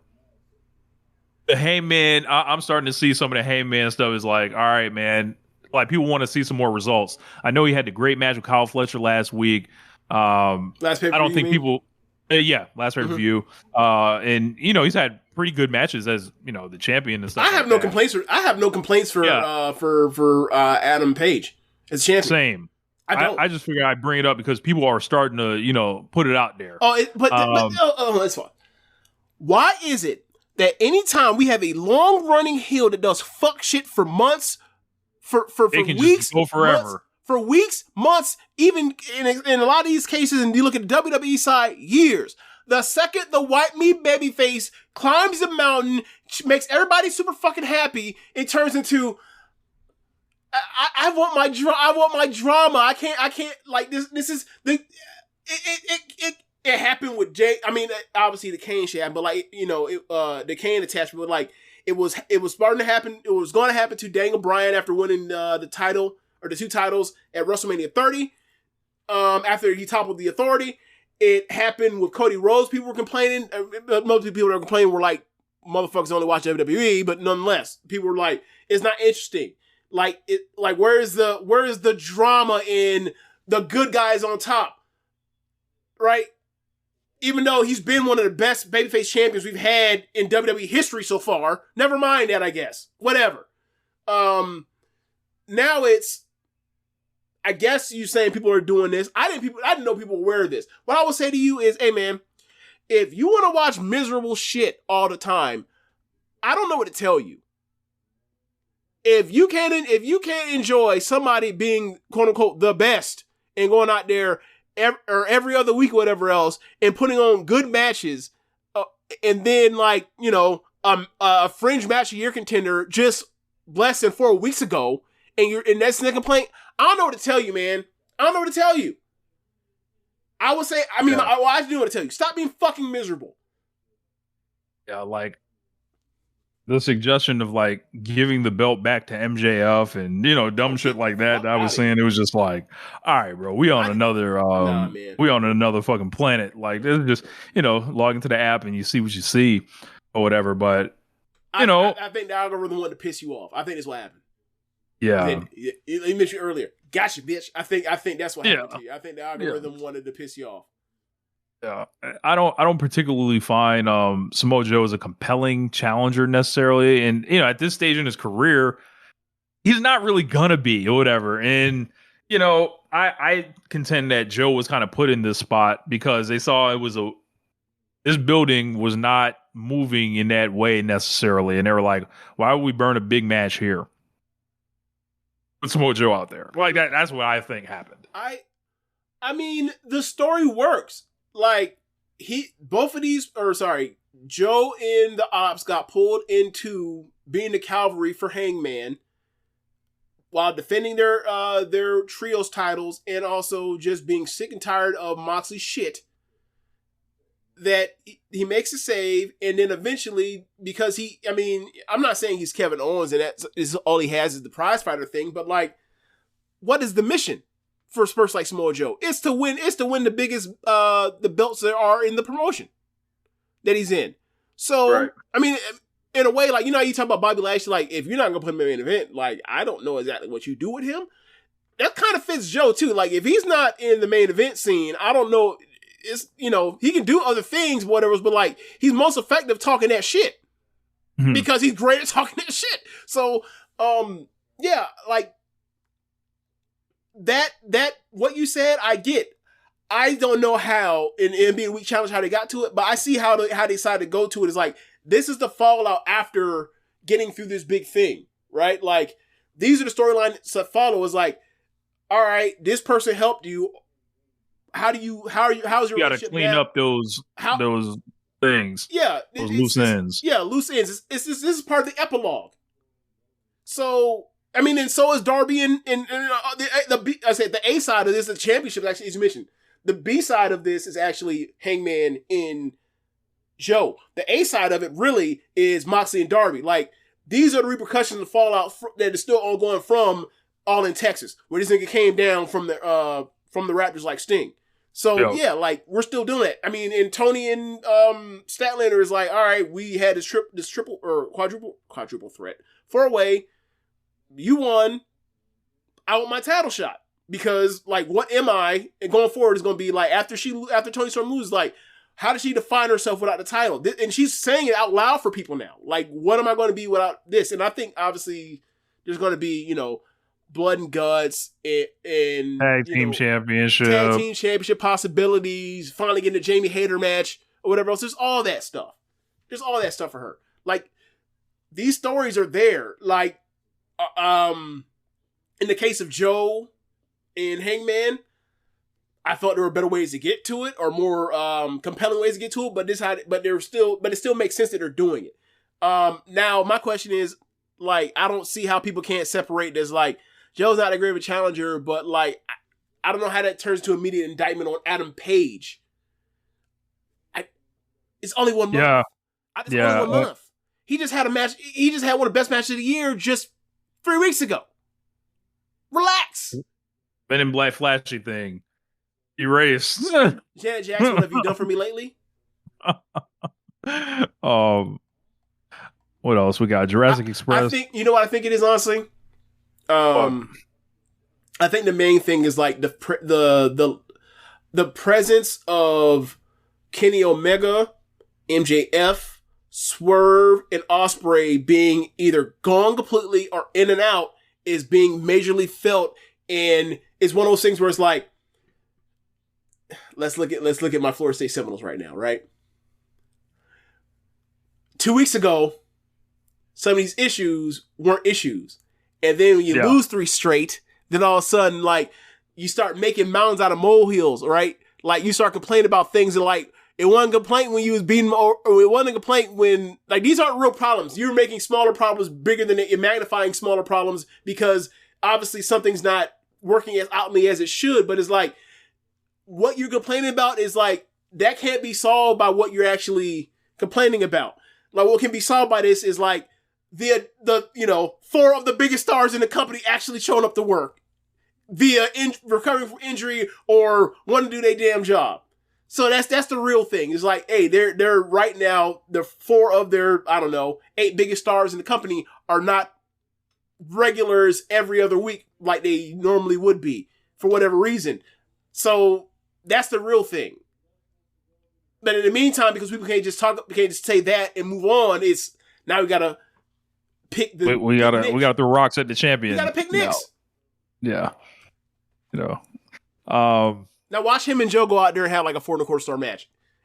I guess, bro, they're gonna beat the shit out of each other, bro. I know. Like, bro, like, just thinking about it, like, bleed, bro, it's gonna be great. Heyman is gonna like Joe's gonna come out there and he's gonna dare Heyman to hit him in the fucking face, and Heyman's gonna rock his ass. Like, it's gonna be great, bro. Like, like, just on a visceral level, like, it's gonna work like that. The only downside to this match is no matter how good it is, you might see some head drops too.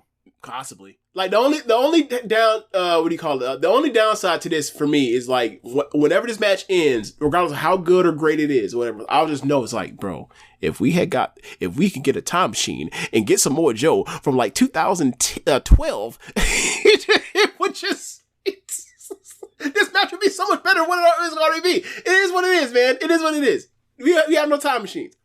That's my only complaint about this, or that's my only negativity would be about this match after it happens. I know this match is going to be very good at the worst.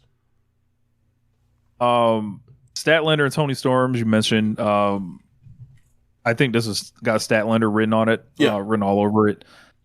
She's evolving her character. I thought she actually made some points that were pertinent, I'll say, in the sit down. Yeah. This is her most mature promo that I think I've ever heard her cut.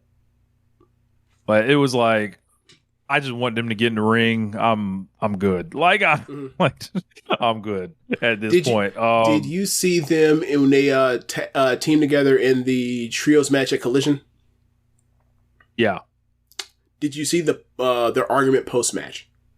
I didn't see that part. So Tony Storm's been wearing like this get up that's like almost like overalls. There's something more stylish overalls, but they have straps, whatever else. Backstage after they lost and Harley Cameron took that L, they went backstage, started arguing. Tony Storm pulled down the straps like a Steiner, like a big dumb jock, and then she ripped open her shirt. And she had lingerie on underneath, red lingerie underneath. Bro, I was like, what are you doing? Like, bro, there is no way that she didn't realize she was gonna pop people while doing that. Like she. Oh, of course she realized that. Like, I can't even fully describe like or what I was thinking. Is like, where did this come from? It was so random. She's fucking hilarious, man.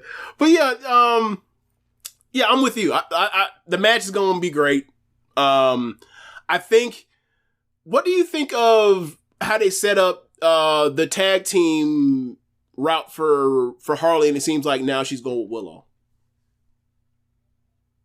I think Willow Nightingale is perhaps the single most underutilized person in this promotion. And did you see that match? Did you see any of the stuff from that match they had the mixed tag match with FTR? FTR, she was beating their ass. Megan. Oh my god, brother! When she went out there and started whooping on Dax, and Dax started selling, and then Cass tried to grab the hair, and then she started whooping on Cass, brother. Yeah. Goosebumps. This real wrestling. Oh my god. Oh, it was great. That match was so fun. I would suggest going back and watching that one. That was fun. Look, her and Harley, I mean, people gonna like them. I'll say that.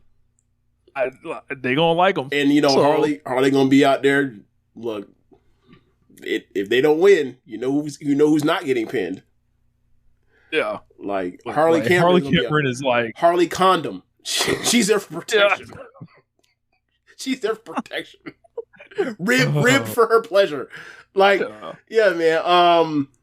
Let's see. But yeah, I think they're setting the groundwork for that tag team. Obviously, they're going to be lovable losers or whatever else, or underdogs. That whatever. And like, I think as you mentioned, like underutilized Willow. I think this is all being set up for like the person that beats Statlander succeeds Statlander is going to be Willow.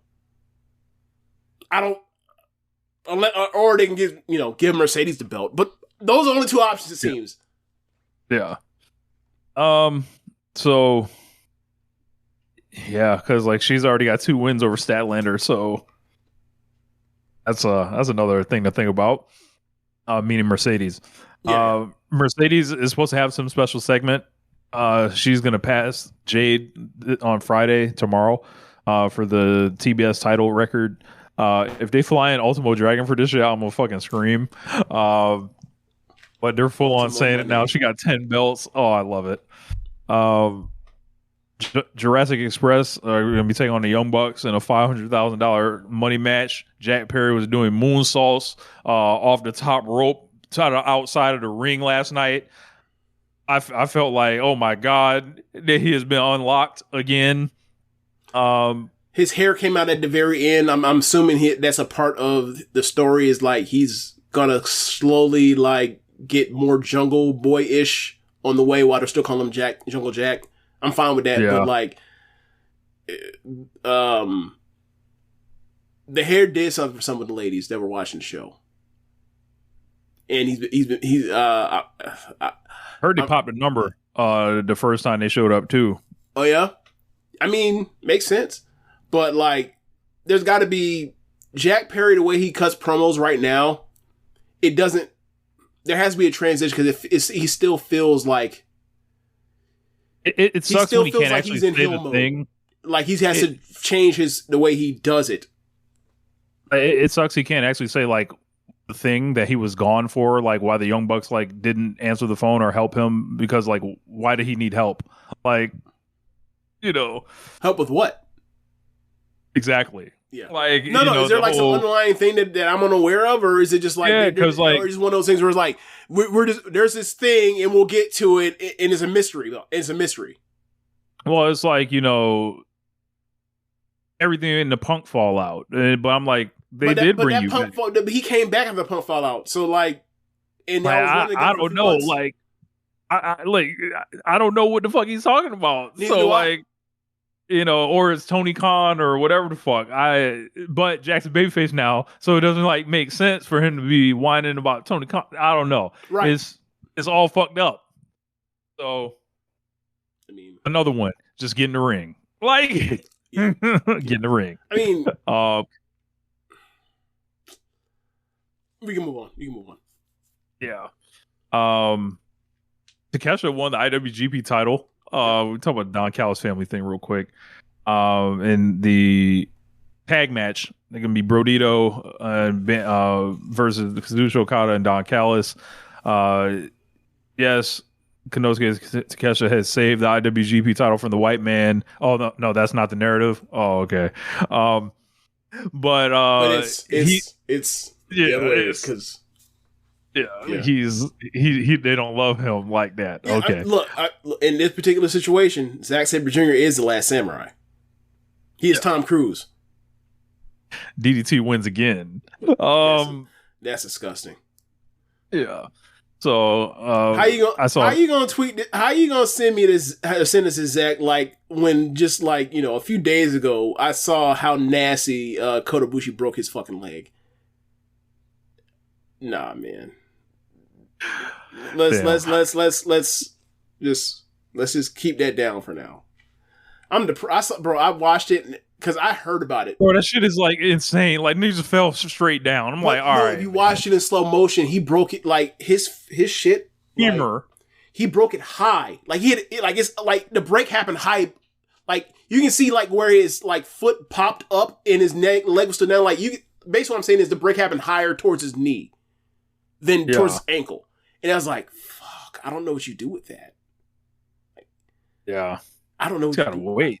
Yes. Yeah. I mean, it's depressing because it's like, we had just got him back.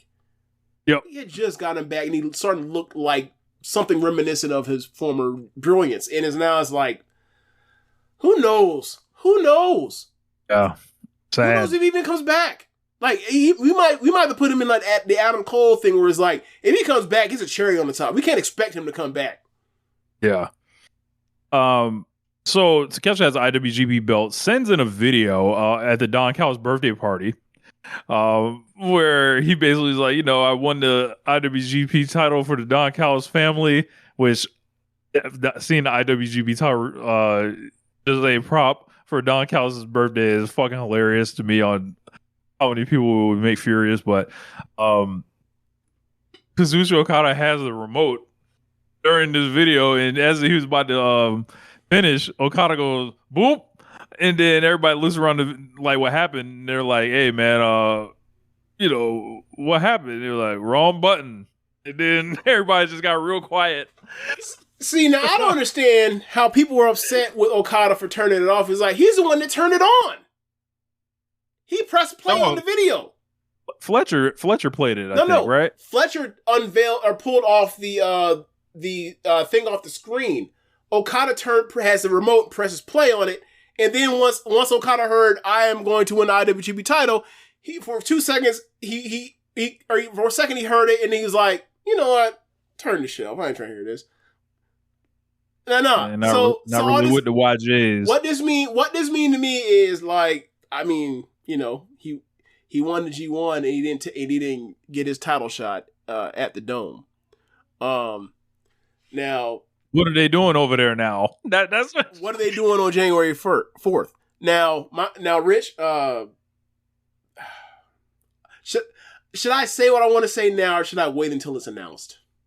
No, I'm saying now because it'll be funnier when it actually happens. Rich, if Okada gets the main event, the Dome at Wrestle Kingdom, where are we at? We're at 20 now? 19? 20. And he fucking wins. Y'all might have to throw me off of here. It's gonna be a problem. It's gonna be a problem for y'all. It's gonna be a problem for y'all. Cause I'm gonna be out here saying all sorts of things like, look, Kazuchika Okada is just like Future at the end of some of these songs saying he gonna get his bitch back. You know that's his belt. You know that's his belt. You thought that if he left the company, it was gonna still be his. The game always returns to the Rainmaker. So you just wait. I'm gonna say this is the prelude. This is the prelude. If it happens, if this match gets announced, all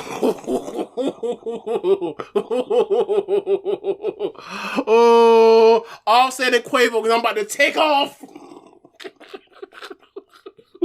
Oh, that would be so funny on a couple levels, but then it would also be like, what are they doing? Before we move on, he was just in here a second ago. Zach, if this happens, you won't. Ooh, next time I see you.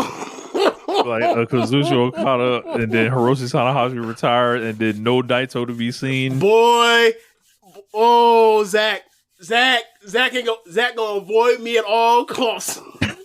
I'm finna turn the heat up. Oh man, Toriyama will have won. Wow, if that's the case, he's stupid. But yeah, they're gonna do this tag match, and I think the finish is actually gonna be exactly what it was on TV. But Okada's gonna tag in this time, and he's gonna fucking actually lose to Bandito. Like, there's gonna be a miscommunication with Takeshi and Okada. And then he's going to like attack Takeshi or knock him off the apron or some shit. And then Okada's going to get like rolled up or super finished or some shit like that with Takeshi and Brody King. I think they'll retain. I'm open to a bunch of different possibilities in this because, you know, I they might fucking win. I mean, they could. They could.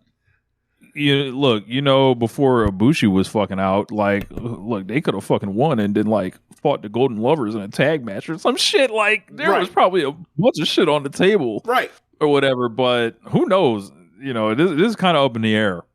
Yeah. Because, Bandito and Brody King kind of got the belts out of nowhere, like, out of that three-way. They're a great team. And there's a bunch of teams I want to, I want to see a straight-up 2v2 FTR in them. I want to see on a pay-per-view big stage them and Young Bucks. I know they did it earlier in that tournament, but like I want to see them versus Jungle Express. Like I want to at this stage right now, championship, no championship. I think they have found themselves something to do for the next however many months as a tag team together in this revitalized tag team division.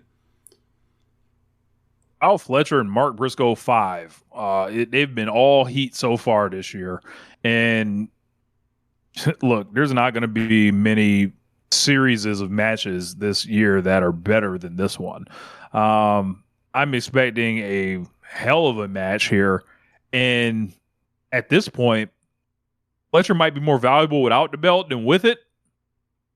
Because you might be able to elevate them into doing, this is like a drop the belt and elevate situation. Yeah. Like, all right, you're above the TNT belt level now. The and TNT you're like, title is functioning out how when we grew up, we were watching Intercontinental title. How all the secondary titles should function theoretically. Right, and then Mark Briscoe gets like this huge win for him. He wins the singles title, and it's like paying off him being over forever. Yeah. Or MJF comes back and fucks him. Those are the two options. Yeah. I mean, yeah. People are saying, what do you guys think about? I'm worried about that because I do not want to see, like, I enjoy, look, he could have the whole entire roster be the Don Callis family. Just keep MJF out. I don't need, that's MJF and Don Callis would be disgusting together. That's too much evil. That's pollution. That's straight up sludge. That's straight up sludge in your engine. You don't want that. That's like, who would turn on who? Right. Like, you know what it'd be like? You know what it would do? It'd be like doing the manager wrestler version of what Jericho and MJF was doing when they was both waiting to turn on each other when they were together. It's like Diddy and R. Kelly in hindsight. Like, you know, that song that they made or whatever. It's like you seeing them evil niggas link up. Oh, okay.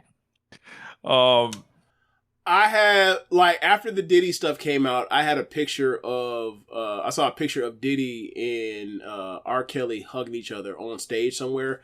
And I said, and they're both wearing shades. And I said to myself, or I said to y'all, I was like, they both got Michael Jackson Thriller eyes underneath both of them shades. Both of them. These evil motherfuckers. So, one up versus CPU says, what do you guys think about Okada retiring Tanahashi? I see people throwing that out there. I think Hiroshi Tanahashi has already done enough for Kazuchika Okada in his career. This is a bit too much. They already kind of did it. They did their last match already. Right. You know. They did a last match and he beat him in like, was it less than 15 minutes? Yeah. It was like closer to 12, I think. And speaking of that. I love that match, by the way. Yeah, that was a great match.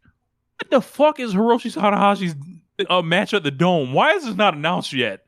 Who are they waiting for at this point? Is this what do we want it to be? They're waiting for Muto.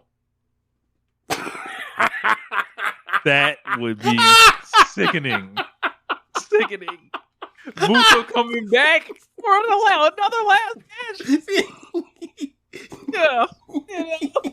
Get the fuck out of here. If I see Keiji at the fucking Dome. No. We cannot allow that. He gonna pull some bullshit. He be like, I said I retired, but like I said, but I didn't say I retired from the Dome. Like I only come back from Dome shows from going forward. He's like, my last match was at the Dome too. Remember? Yeah. Well, he already unretired once against Chono. Oh shit, that's right. That's right after the man. So shit. Oh my god. I retired the same night. I just break the rule off the rip. Oh my god. Is it Sai Kamatani that's coming to retire Hiroshi Tanahashi James? I put that shit up. That shit got 1,000 likes. Oh yeah. I didn't see that. Because I'm still so like far back on all the Storm stuff. I haven't watched any of that stuff. So like I don't see, everything's blocked still. So I didn't see it. That's funny. But yeah, I'm like, all right, like what's the best idea for a Tanahashi match? Like, because if it's a singles match, it's like, all right, do you want to do like a 6-man match? You want to have like all like, you bring, you get Okada, you get Kenny, you get Naito, you get like all these people in there, Nakamura if you can. I don't know like what the situation is, but like this is a huge mystery, and it's like under 3 months from now. So like I would love to know so we can like start getting excited about it, because they sold some tickets. I didn't even think about that, but you're right. That is crazy. We don't know yet, but yeah, it better be good if they're going to hold on this late. Yeah. Jamie Hayter and Tekla, they gonna beat the shit out of each other. Like if Chris Statlander and Tony are lacking at all, they could get this shit stolen for the women's match of the night from underneath them if they're not careful. This Odeo tie ass match right here. I mean, yeah, like if Tekla had showed up in different era, she definitely been an Oedo tie, just like Jamie was. So yeah, I think they're not gonna get enough time to do that to Tony and Statlander.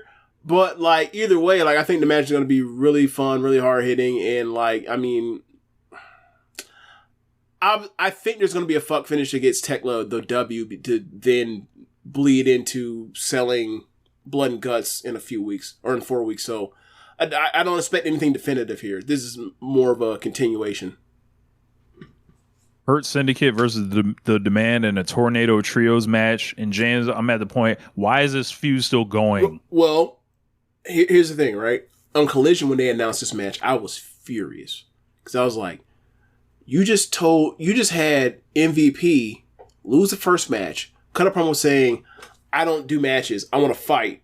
Then they win the fight, and then you're going to go back to a match. I was like, fuck out of here. And then then by yesterday, it was a Tornado tag. I was like, you know what? Fine. It's another fight. It's another fight. I'm good with it. It did another tag match on Wednesday in which somebody had to hit Shelton Benjamin with a cane before he was able to be pinned. So this just tells me is like now is MVP about to get his back now since he did the little job before. Look, I don't know. All I'll say is this: their street fight they had, that fight they had at Daly's place a couple of weeks ago, that was really fun. So if they can do that again, I'm good with it. Now, I'm like, as far as look, because most of the battle with me when it comes to this Hurt Business stuff is like most of the time the matches aren't hitting the level of other people in their respective divisions. So it's like I don't know why this is here, and then also you throw in the politics stuff. Look, I'm not. I can live with the politics more, right? Or big brothering more if the matches are better. So I think they set them up in a position to succeed. So I'm willing to be like, hey, if they went out there and have 2 or 3 matches be really fucking good, that's step in the right direction for Hurt Business. I'm sorry, Hurt Syndicate. I feel like Ricochet needs to be freed from all this. I feel like his profile is dramatically being wasted at this point with all those people out of the ring. This guy who's doing such great work at the beginning of the year, he's due for a shot. He can get one of these pay-per-view main events since they're giving him to Samoa Joe right now. Like, so I think the problem is I get why they put Gates Agnew with him. You need to give him heaters or whatever else. They should have got a higher level heaters. Like, regardless of, what they're doing, these are ultimately ROH guys. People that, not saying it's fair. I like when they wrestle. I like when they've had their chances in AEW. I think they made the most of their opportunities. But I feel like the crowd still sees them as these are ROH guys. We don't really fuck with them. I think they're very bland, too, as a group. It was like, all right, they don't really talk much. Called the Demand. Much. It feels very like Ricochet, very plain. My first faction type stuff. It felt like Ricochet was just coming to his own as being able to carry just himself, and then you tasked him with having to carry 2 other people. He's not. We were just getting to the point where we're like, look at Ricochet being able to carry himself as a solo act. Now it's like you give him too much responsibility too soon. A year from now, try it. Now it's like he still needs a manager. I feel like he still needs a manager to pull this off. If they're going to do this, and it's one of those things where it's like, I like what Stokely is doing with FTR. I love it actually. Like FTR is like, hey man, FTR is, they're doing some of their best work right now in AEW, like on Saturdays. But I like what he's added to FTR, especially when you add in then Megan and Penelope. But who needed it more? I think Ricochet could have used Stokely more. Ricochet with Gates Agnew could have used Stokely more as a mouthpiece than FTR, because Dax going out there and talking big cash shit every time he gets the mic, and it makes me laugh my ass off.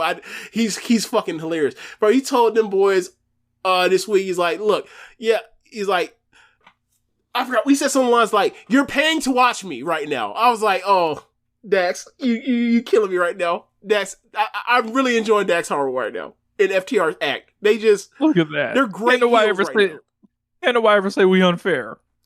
Can't nobody ever say that. All it took was them turning on Adam Copeland. All it took, and adding another piece of Stokely. Ricochet versus Heyman for the title would probably be a TV program. Why? No. Why? At this point, no, because We have a pay-per-view every month now. If you thinking back in the days when there was only, Revolution, Double or Nothing, in Full Gear, and what was the one between Full Gear and Double or Nothing? All Out.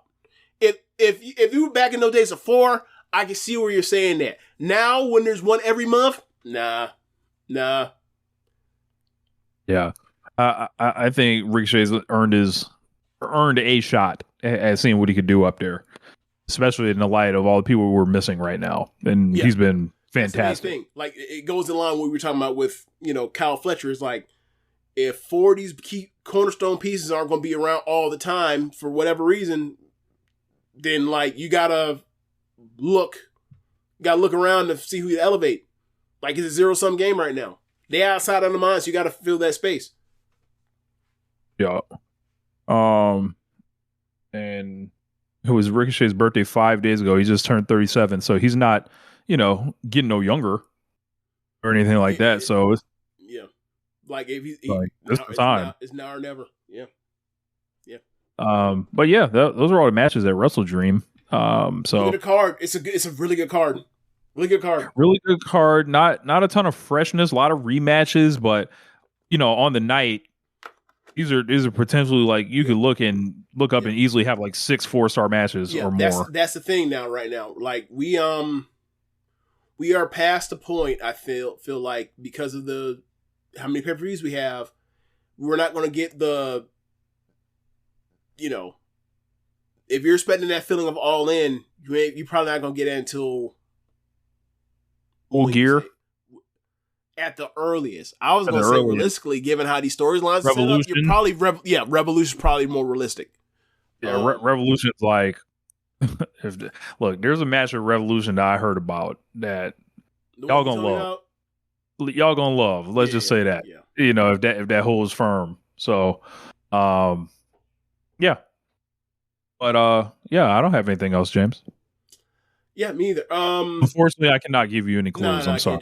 Can't do that. But when the time comes, if the match gets announced, you'll know. You'll know. You'll just come back and ask me when like, put it like this. We don't have to say anything. You'll see it. Yeah. And then you'll be like, the second you'll see that match, you'll be like, oh, yeah, that's definitely one they're talking about. Yeah.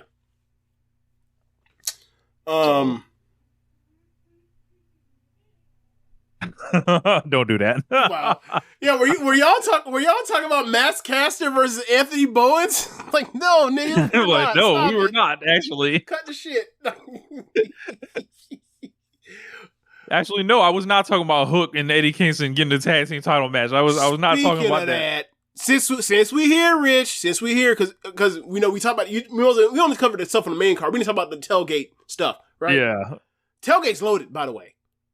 Very. FTR versus Jet Speed's one of the matches. It's Harley and Willow versus Megan Bain and Penelope. There's a 4-way match between Death Riders and Conglomeration. And there's another match too. It's loaded. They've loaded this thing up. Eddie Kingston and Hook versus Open Challenge. Right. That's what it is. So that's, yeah. So Eddie Kingston is now officially in the tag team with Hook. And it's not like I'm doing this as a side quest. It's like, no, this is the mission going forward. Is I am tagging with Hook. Why did he come back? I would have said my knee hurts still if it was me. Oh, that's what y'all want me to do? Actually, I don't think the rehab is going so well. I'm going to wait a couple more weeks. The only thing is, if you tell Tony that he bound to leave your ass at home. Like, so. I couldn't believe this, bro. I couldn't believe this.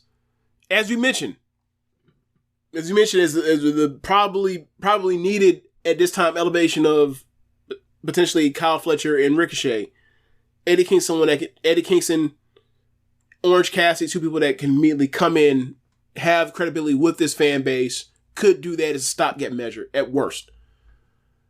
Bro, hey man, Eddie Kingston, can we just like turn Kingston fucking heel and then like have him be the psycho person? Oh my god, that'd be great, right? But like, even still, it's like, hey man, you just got Orange Cassidy, Eddie Kingston back, and this is what you do with them? Both on the pre-show. Yeah, man. There's questions to be had here, man. And it's like... Again, no MJF on the show, no Swerve on the show, no Ospreay, no Omega. Omega came back to wrestle on the fucking Dynamite, and then he's not even going to be on the show. Yeah. Holla. It was Kenny's birthday this week. Actually, it's Kenny's birthday today. Happy birthday, Kenny. Okay, I didn't know that. Was it a thing of like, because of Kansas City in the Iron Man match, he said, I need to show up to just do it? Maybe. He always wrestles in that city. I don't know why. Man. Yes, I saw Don Callis' birthday tweet for Kenny. Yes, I did. Look, man, so it says maybe Kingston is washed. Like, if he's washed, you don't put him with Hook. That exposes the washing even further. Who's going to be in the ring working these matches, James? Like, if he's washed, you put him with Daniel Garcia, because Daniel Garcia can go out there and carry a tag team. Yeah. He's good enough to do it. You made Eddie the one that's like on the apron. Like, it's like Hook gonna be the one working these matches now, James. Like, that's what we doing. Hook, Babyface and Peril, and Eddie Kingston's gonna get your hot tag, and that's how we doing it. I don't know. Whatever. All right, but man, like, look, I'll put it like, how do I say this? If this salvages, this salvage not the right word. If this turns around in like. Sets up Hook for success 6 months from now, I'm gonna have to say that we got to put Eddie Kingston in the Observer Hall of Fame.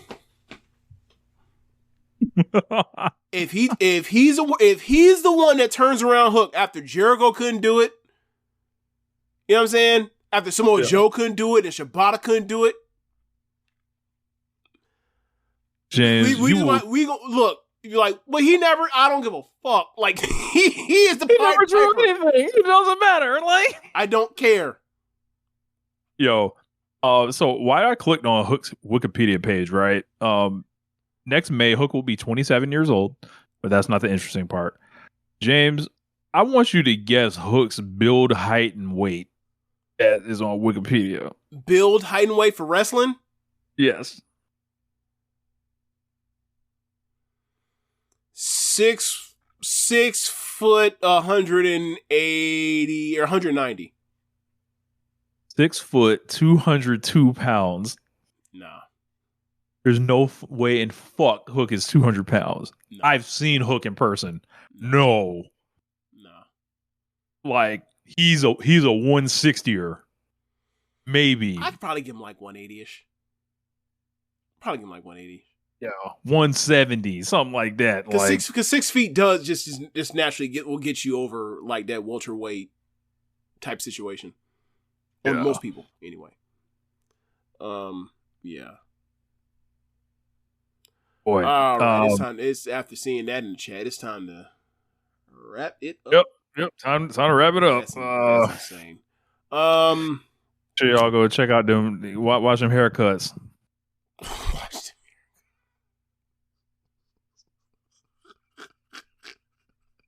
Isn't it funny when you say you need to go watch them barbers? Yeah, watch the barbers. You want to watch the barbers doing non-barber actions? You know, where they only cutting right here. Right on the edge of the temple. Nothing else. Hey, you gotta make sure the line's sharp, I guess. You know. Why is the haircut always happening at the home, James? Why is it never in a shop?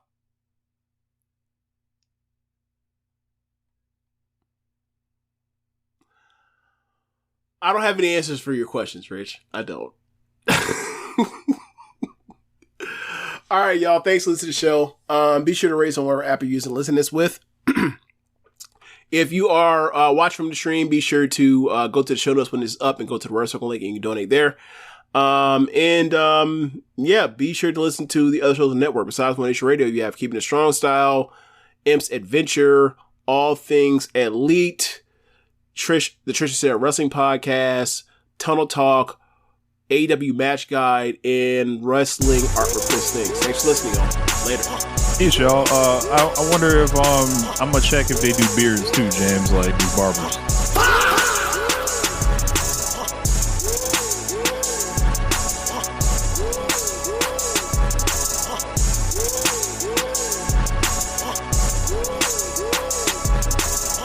If you're a podcast host, listen up, this one's for you. My name is Allie Jackson. I'm the host of Finding Mr. Height, a dating and relationship podcast that I've been doing for 4 years now, sharing my positive and practical approach to dating that's built on my own life experience. And I wanted to share another experience that I've had, my secret behind monetizing my show. It's called Red Circle, and I was just telling my colleague about how much I love their platform. With Red Circle, not only am I getting a seamless hosting experience, but I also love the support I receive in ad sales. It's not just typical ad sales either. It's targeted opportunities based on my show and my life. And the platform is super simple. You just set your preferences and Red Circle matches you with sponsors that align with your show. You can vet every opportunity and their platform gives you great analytics. More recently too, my Red Circle team has brought me opportunities outside of my podcast on social media to really augment the podcast partnerships, bring them full circle. I just can't recommend them enough. If you want to give it a try, go to redcircle.com to get your free trial. That's redcircle.com for a free trial.